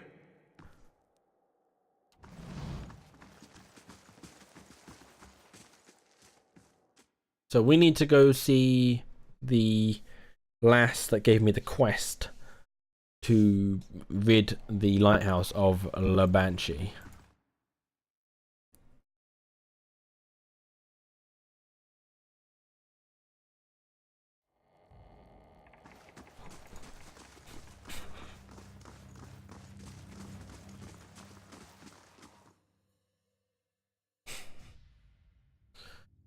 No idea what the what the what is the word I'm looking for? What the importance isn't the word I was looking for, but it will fit the bill. No idea what the importance is of the Red Dream, or this ship called the Red Dream, but I'm sure it's about to be explained to me if it comes up in dialogue with this NPC when I remember where the hell she is. I could have sworn she was here, literally here. I'm apparently mistaken.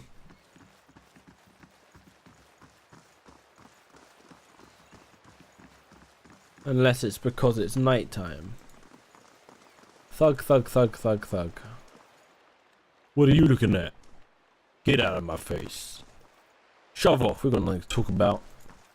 I've got nothing to say to you. What are you looking at? Oh. They're a lovely bunch of people. Grapple hook, not gonna say no. Maybe she's over here. Maybe I'm misremembering.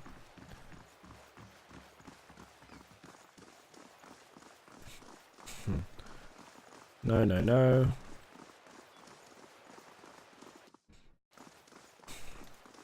My bad. Let's see. Here, little lady, where are you?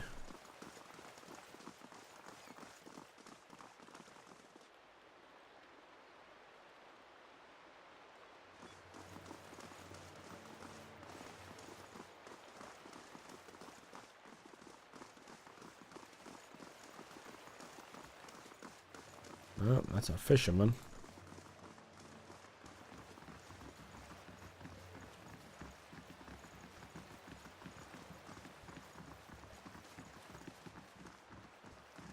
I'm pretty sure I am nowhere near where I need to be to find whoever it is I'm looking for. Can't remember. Oh, Naya, that's right. Can't remember where she is though. Proving quite troublesome. Maybe it's because it's nighttime.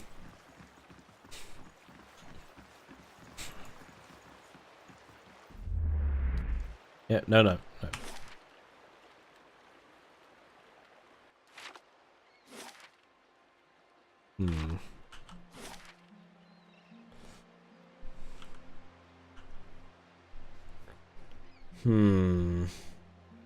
One of these houses, maybe? Oda's house? Or Oda's house? Ramshackle house?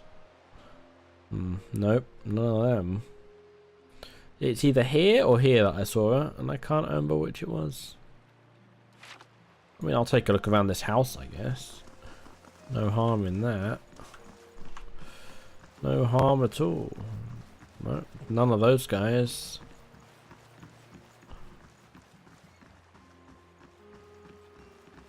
Is she down here? No, not down here. Is she up here? No, not up here.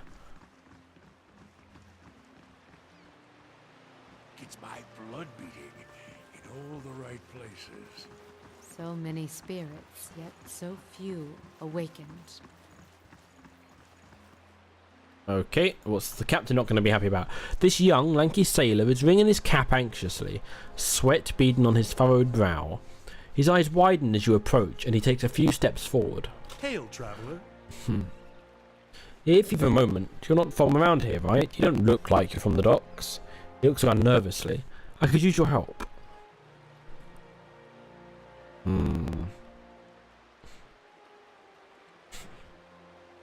What's the problem?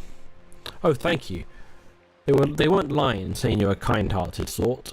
He runs a hand through his hair nervously. It's the captain, or rather, not the captain himself, but his chest. His sea chest. He keeps all his valuables in there, tucked away safe. I was unloading it with the rest of the things, what with a stay in port a couple of days, and... He coughs. I may have gotten a little distracted. Marcina nods towards the buildings nearby. I wasn't gone long, just an hour at the salty mast. When I got back, the chest was gone. He sets a pleading look on you. It really hasn't been that long. Whoever took it can't be too far. But the shift's changed, and I'm on watch. I can't sneak off to look for it, and the captain will kill me if he hears of it. I'll get strung up on the yardarm. Please, if you get it back for me, I swear by the flame I'll make it worth your while. You can have my pay. I won't be spending it if Captain Fortanero finds out anyway. And it is where the thieves might have taken the chest. Well, the chest itself is pretty heavy. Nobody of ours has seen it getting carried around either. I figure they must have snuck it off somewhere nearby, just out of sight. They can't have gone far. There's a pretty good lock on it too, so I'm hoping they haven't got it open. Unless they take an axe to it, I suppose. Oh gods. He takes a breath. If they've got it open, I really am done for. Oh. So there's a missing chest somewhere nearby. I'll see what I can find. Somewhere near Ramshackle. I'm gonna look in the Ramshackle house.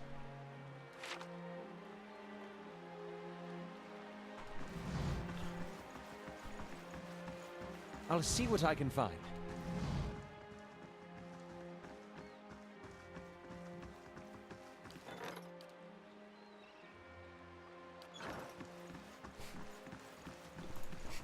And once I'm done in this ramshackle house, I'm gonna go to the inn. I'm gonna rest and keep resting until it hits daytime.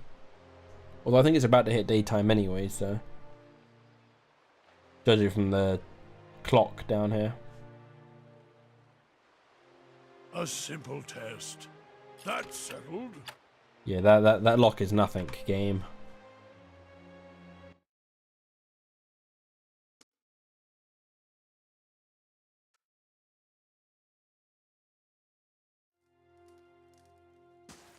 Quietly now. And the fire shows me something new. Okay. Gotta have milk.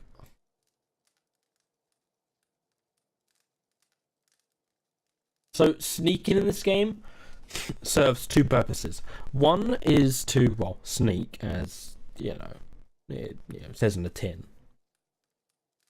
And it also doubles as search mode. So when you sneak, your characters will be doing checks to see if they have seen anything like, you know, hidden compartments, secret levers, you know, whatever. Things that would otherwise be hidden and unknown to you. But for that to be of any use, you need a character with good, I think it's perception. What's this guy good at? No, not perception. Intelligence, maybe? I forget what's good. I forget what you need. I forget what you need. I'm here. Okay. Right, so I've done everything here though, right? So I haven't searched that yet. Oil. Oh yes, I'll have oil. I'll have all the oil I can get.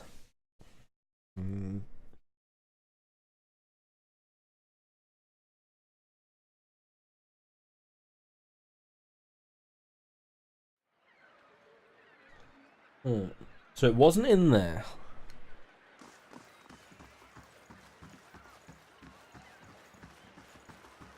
Okay, it definitely wasn't here that I saw the woman. Maybe she's up here.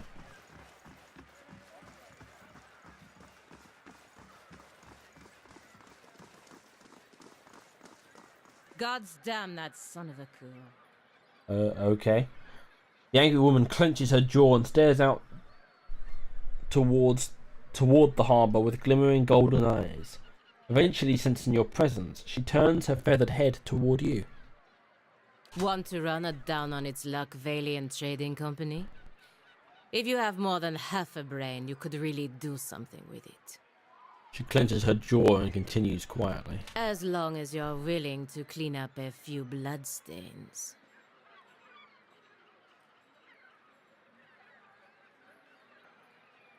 Do you need help with something? The woman stares at you for a long moment before...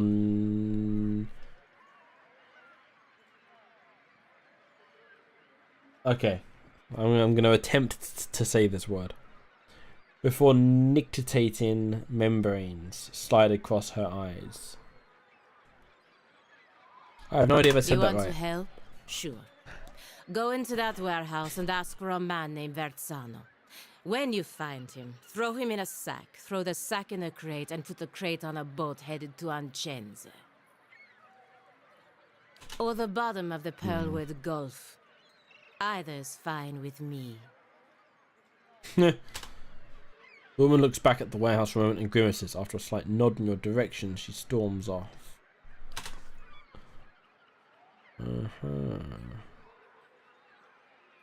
Okay, so she wants me to go kill someone.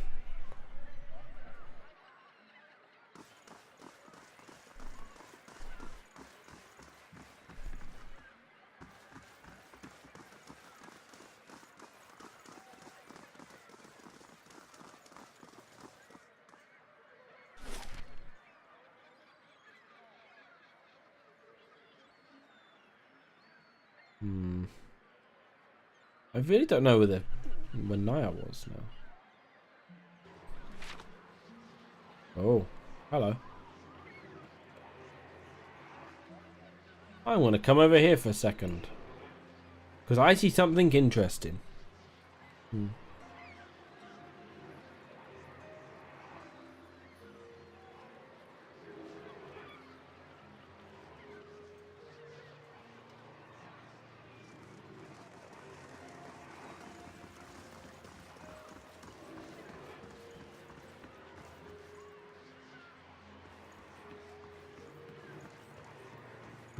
Where am I going?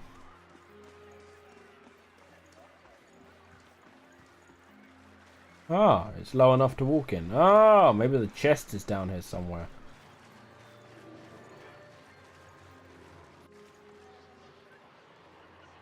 A young boy's corpse lies at your feet, half covered in dirt and seaweed. His hands have stiffened around a dagger. His soul lingers nearby, something confused and lost in the seaside fog. Reach toward the soul. As you reach for the soul, it lashes out. Glowing mist strikes at the air around you. The soul can't touch you, but you feel it burn with a feeble, uncontrolled rage. Calm down. Show me what happened. The soul flickers. It ripples toward you, timidly at first. As it swirls around you, you experience wonder, fear, and the joy of running between the ships at noon. With a jolt, it pulls you into the streets around the salty mast. Women with painted faces weave between men stumbling in and out of the lamplight. Father's gone in for a drink, just like always. He said he'd only be a few minutes, but it's been hours. The man guarding the door only laughed when you tried to explain this. There's always a back door. In an alley, two men have cornered a woman. Her cheeks are streaked with tears. Her cheeks are streaked with tears. She's backed against the wall and looking away. They're inching closer. You step forward. The men barely acknowledge you, but the woman looks at you, a plea in her eyes. You've seen that look in Abused Strays, in your hollow-born sister, that time father took her from a splintering cradle into the filled wash basin. You were brave that day.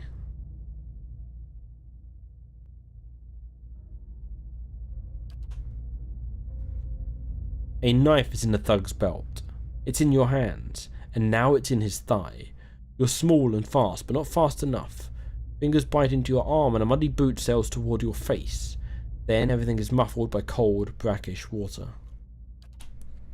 The soul retreats from you. It pulses with a question.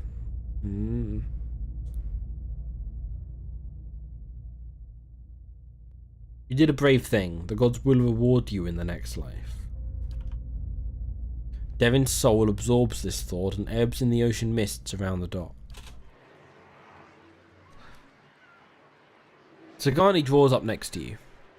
You alright? Looked almost like you'd lost your footing for a minute.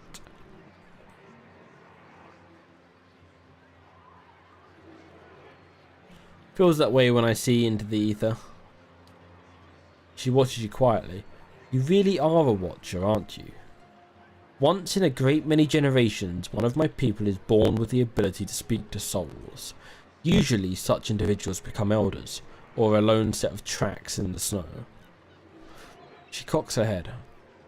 I would have thought my journey would be easier if I could see what you see, but looking at you, I'm not so sure.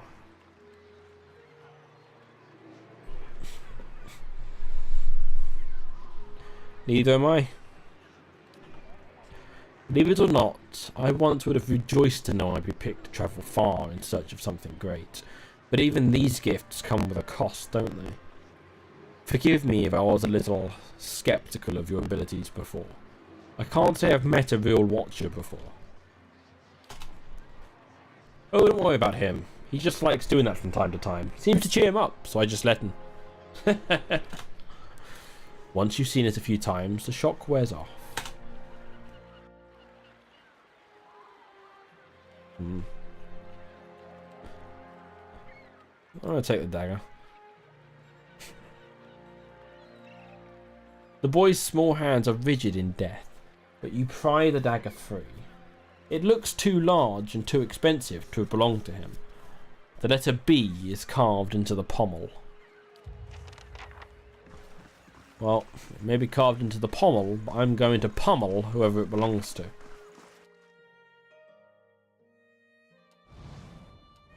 I'm here. Certainly. Oh, what the? Hoojumaflip.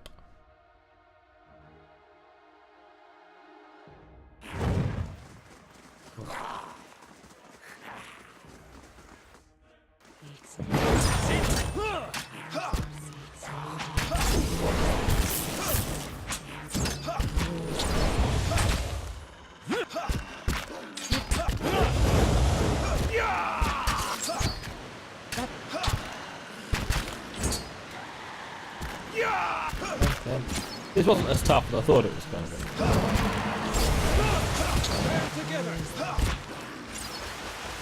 The blights weren't what I was worried about. Those animats I'd never fought before, so I was like,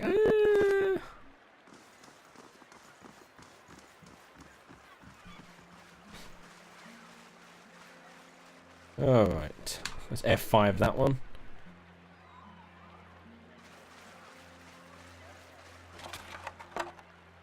Engwithan Scepter Spike. This looks like the top of a portion of a scepter. There's a short spiraled spike at one end for attaching the finial.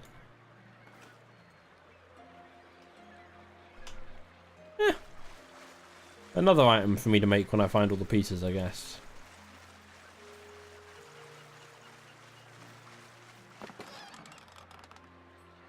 Scepter base.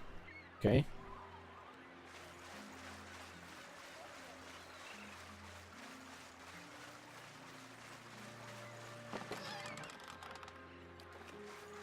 Flaxon. I'm guessing some sort of whiskey. La Farouk.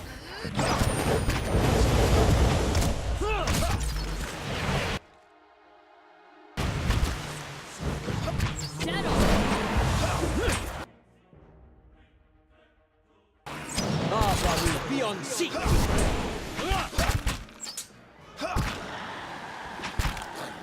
Stand together.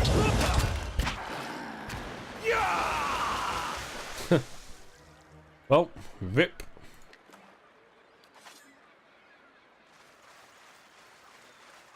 Muscles cling to the bricks and planks, their shells sharp enough to cut flesh.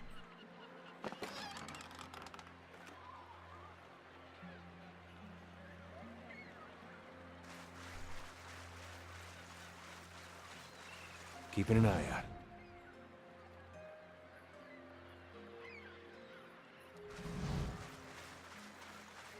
Well, I guess I'll head up here and see what else I can find.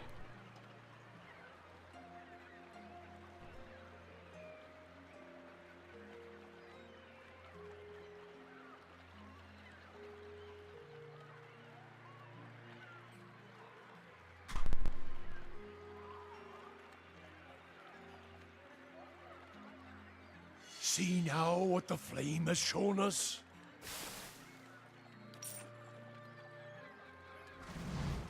Not a sound.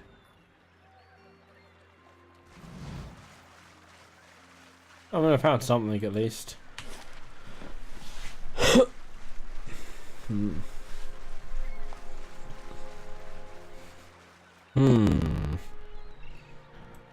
there's something here.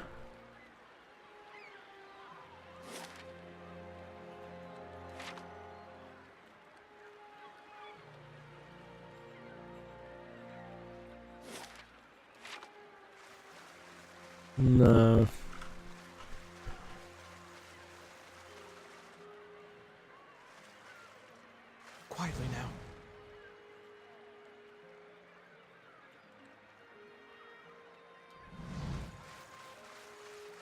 Let's head up here, I guess. So I found bits of a scepter. The question is, what do I do with said bits of scepter?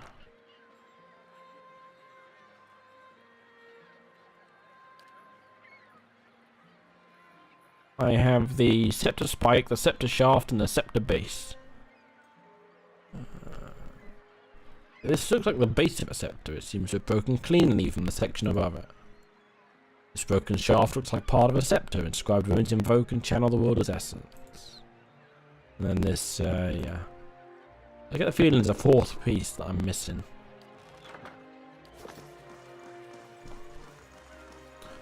I really do need to find this Naya person. But for the life of me, can't remember where I saw her.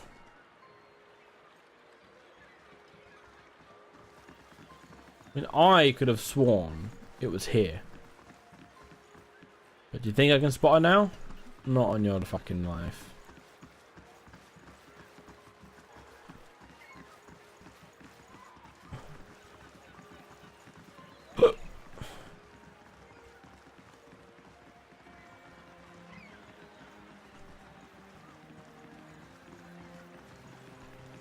If secrets whisper here, I shall listen for.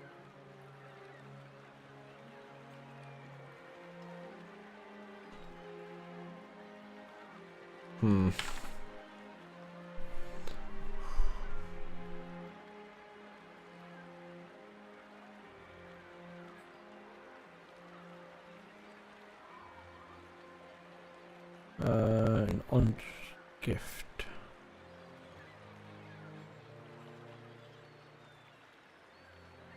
Where did I find her though? Maybe she's not here.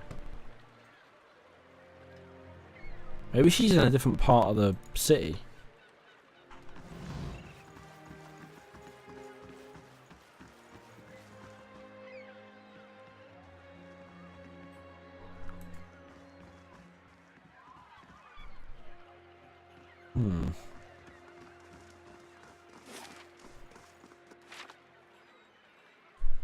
You know, I'm just going to quickly look up her location because it is bugging me.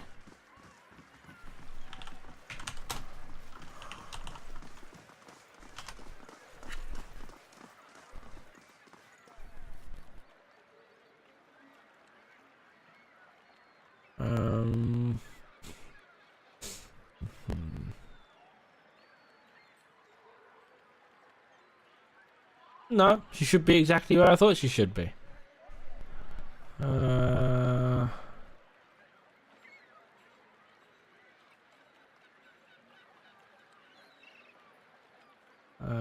Okay.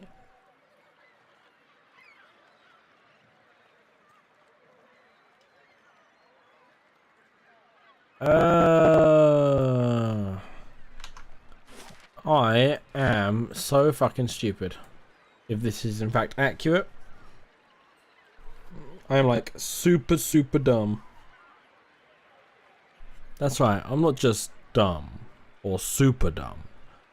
I am a super dumb drow.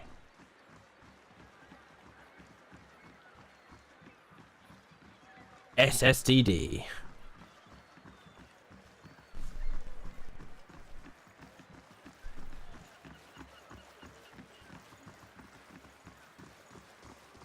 Look, there she is, fucking right there. She moved.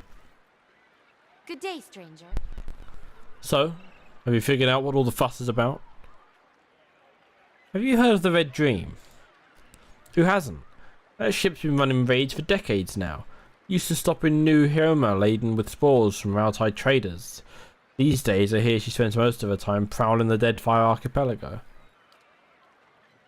Naya points to a ship anchored in the distance. That's her. When she's at port, her captain, an elf named Merwith, takes her shore leave over at the Charred Barrel in Brackenberry. Believe it or not, she likes her creature comforts. She shakes her head. That's what I'm talking about. And a pirate won't even set foot in the tavern outside on this side of town. It is high time for a new establishment.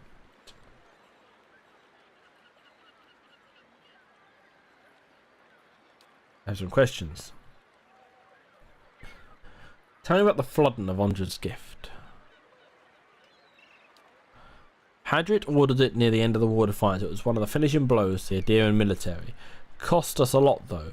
The whole district was supposed to be evacuated, but not everyone left in time. The Adirians put anyone they found to the sword. The lucky ones who escaped the slaughter drowned hours later when Hadrit's forces broke the dams.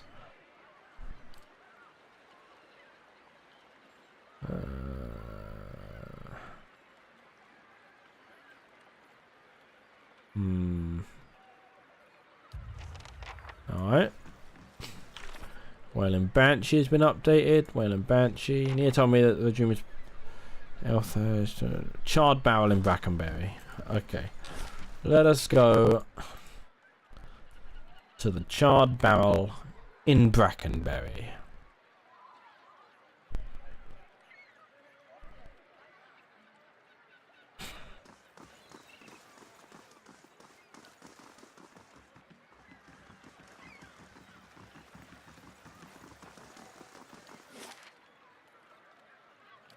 Brackenberry. Berry of Bracken.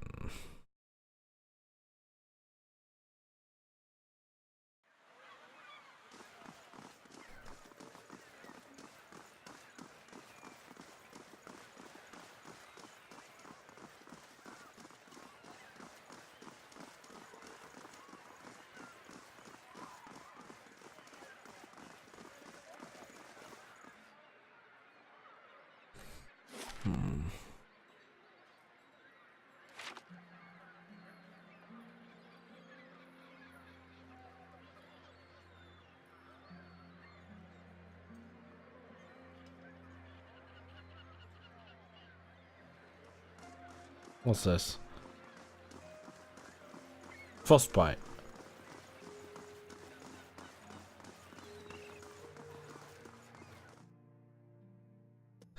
How the fuck did he get frostbite? Oh, I guess maybe one of those rain blights or something affected him. In a way. I don't know.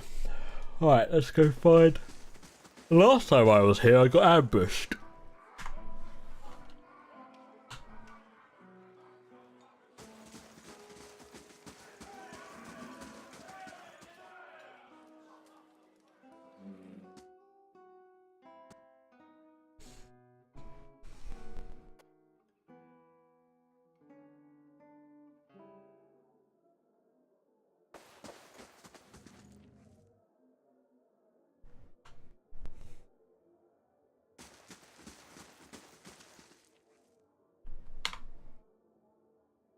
There's Merith.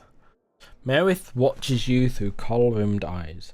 She puts her hand on the hilt of her blade, jangling the jewels that hang from her wrist. I'm not looking for trouble. You can tell the knights I'm just here for a drink. If I wanted company, I'd go to the Salty Mast. Merith's gold tooth catches the candlelight. What is it this time?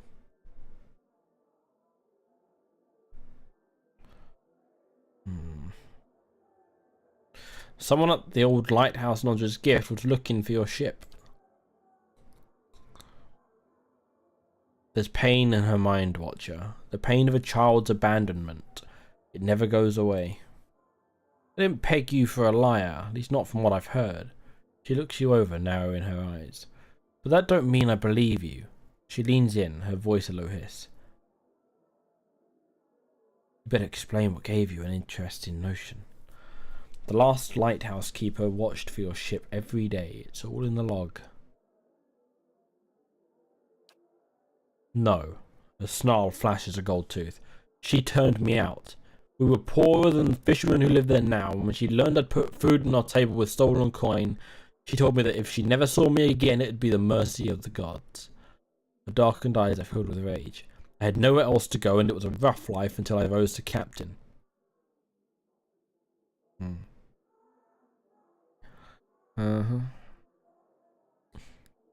She ignored the idea in advance to stay behind. I think she was waiting for you. She turns her eyes away. She was always so stubborn. I forget sometimes where I got it. She gulps down the rest of her wine. I'll go. Perhaps it will give both of us some peace.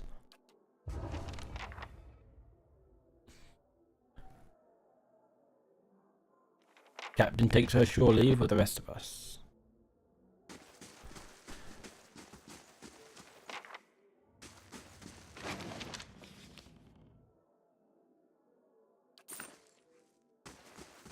Ring finger added. The quest expires in 1 day. Rewards: 25% experience. Niden's finger, 500 to 1,000 copper in treasure. Niden was a Glanfathan murderer who was notorious for both his brutality and his ability to avoid capture by the tribe's best hunters. When he was finally captured and put to death, his body was buried in a secret place near something. We had given the unusual recommendation in the hopes that the Ingwithian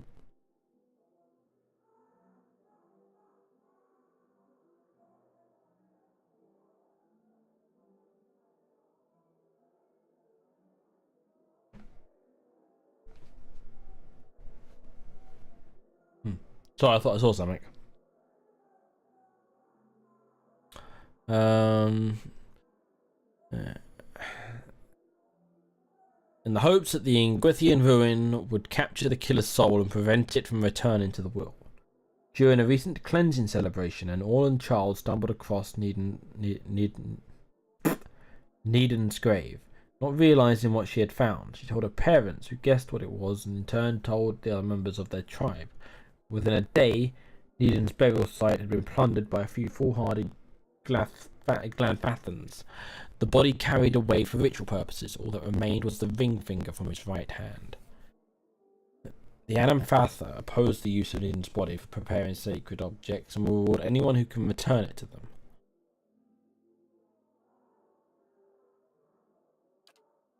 I will assign...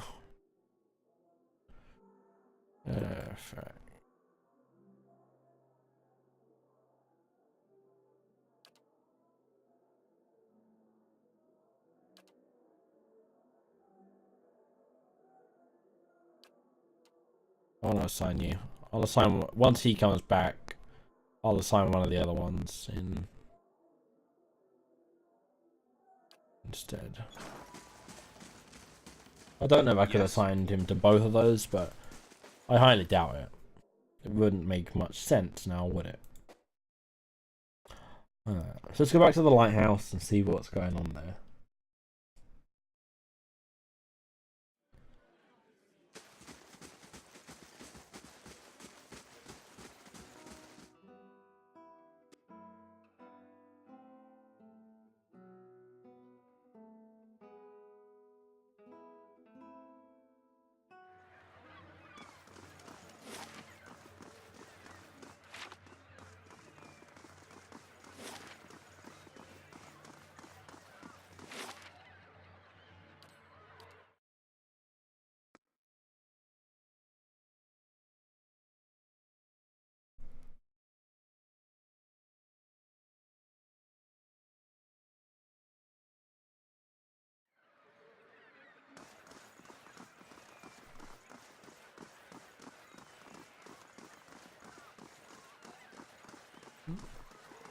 So the Hall of Mysteries might have a quest for me to recover this artifact, like Fire was just shouting about. Let's see.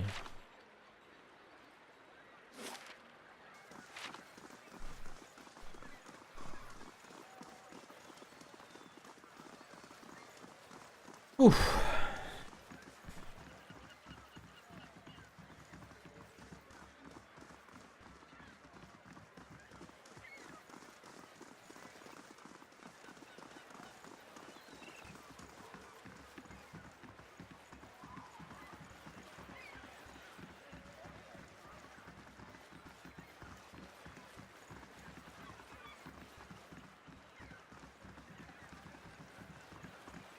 Welcome. You never guess what happened. Naya points to the lighthouse. I was keeping an eye out for you, and who strolls down the dock but Mayorwith herself? You should have seen the stares she got. But she walks right into the lighthouse, never a word to anyone, and just when I'm sure she's met some awful fate in there, she strolls right out, still saying nothing to nobody. Now I'm hearing all sorts of rumours about Mayorwith and the last lighthouse keeper. She shakes her head. I don't know what to believe, but everyone else around here is convinced that the place is safe again. I've even got a construction crew ready to start work. So I gained 1,000 copper, lost the logbook, gained just over 2k XP. She takes a deep breath, a big, contented smile on her face. And I know I've got you to thank. Here, this is for you. Come back when the renovations are done. I've got big plans for this place.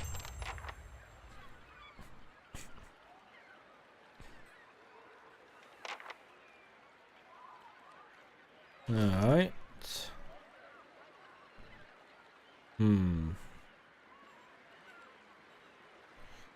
Okie dokie. Fine saber, sharp shotgun, that's fine. Oh, fine.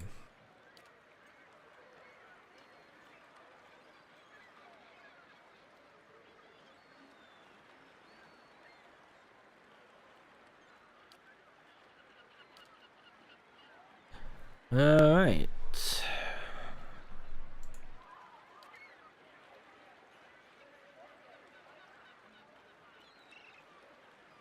Crush proof, corrode proof. Shock and slashed proof.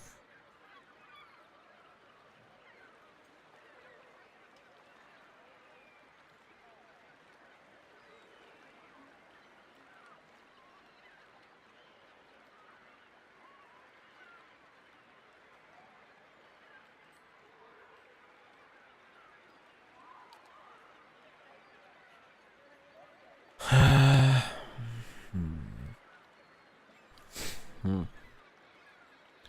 20 base, 15 level, 8 might, 14 constitution, 5 minor cloak of protection. Okay.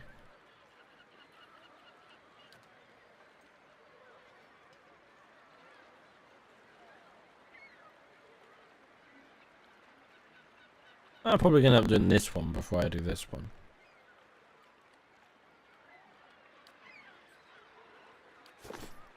Yes? Alright, what did she say? Visit the Banshee and it's near, can resume her renovations. Alright. Probably not done yet, but I'm gonna go take a look inside the lighthouse. Unless they are like super duper fast renovations and it was like BAM!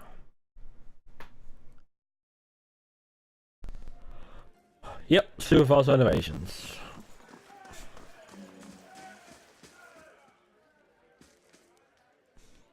How do you like what I've done with the place?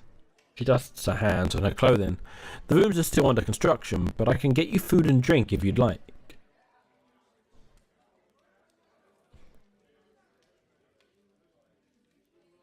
Let's see what you've got.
Don't need those.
Alright. On that note, it being as late as it is, and the fact that I was at work all day today, I am actually going to end the stream there, folks. Thank you very much to those of you that stopped in this evening and said hello. Very much appreciated. This evening's thank yous go to Frenzy for chatting and pointing out that my shit wasn't working. Thank you. And also to J3XRG for stopping in and lurking. Thank you, thank you, thank you. Very much appreciated. Alright, I am going to do my hard save. Where is it? Stream. I will be streaming this again tomorrow, so don't you worry. I don't plan on stopping it anytime soon. Gonna quit. We are gonna find someone to host. I'm not just gonna scoot. Okay.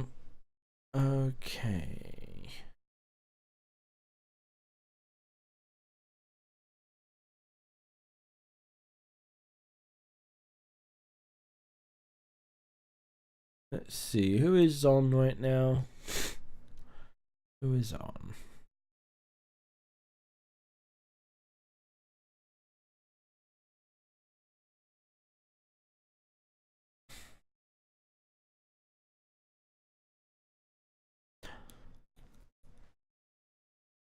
You know what? We're gonna raid J3. Not raid. We're gonna host J3. Fucking raid. My brain is like fucking mush right now. He is currently doing marbles on stream, which is Vanderbar. So yeah, let's go. Let's say hi. If you'd like to watch him directly, you can find him here. Let me just switch this over so you can actually see shit. And if you would like to just wait and have him hosted here, and yes, you don't have to touch a button, don't have to click a link, don't have to do anything. Then yeah, as soon as I've finished, I will put him right here. And actually, I have just about finished. Yeah. Yep, that sums it up. Done my thank yous. Yep. Well, I will catch you all tomorrow. I have no set time for it. Well, technically I do have a set time for it. In my channel info down below, you'll see my Streamlabs kind of countdown thing. So that says like 11, not 11. That says like 1 p.m, 2 p.m, something like that for my start time. Anyway, so that's I'll try to start around that time, but I'll always tweet out before I go live anyway. So let's go. Bye bye. Bye bye. Bye bye.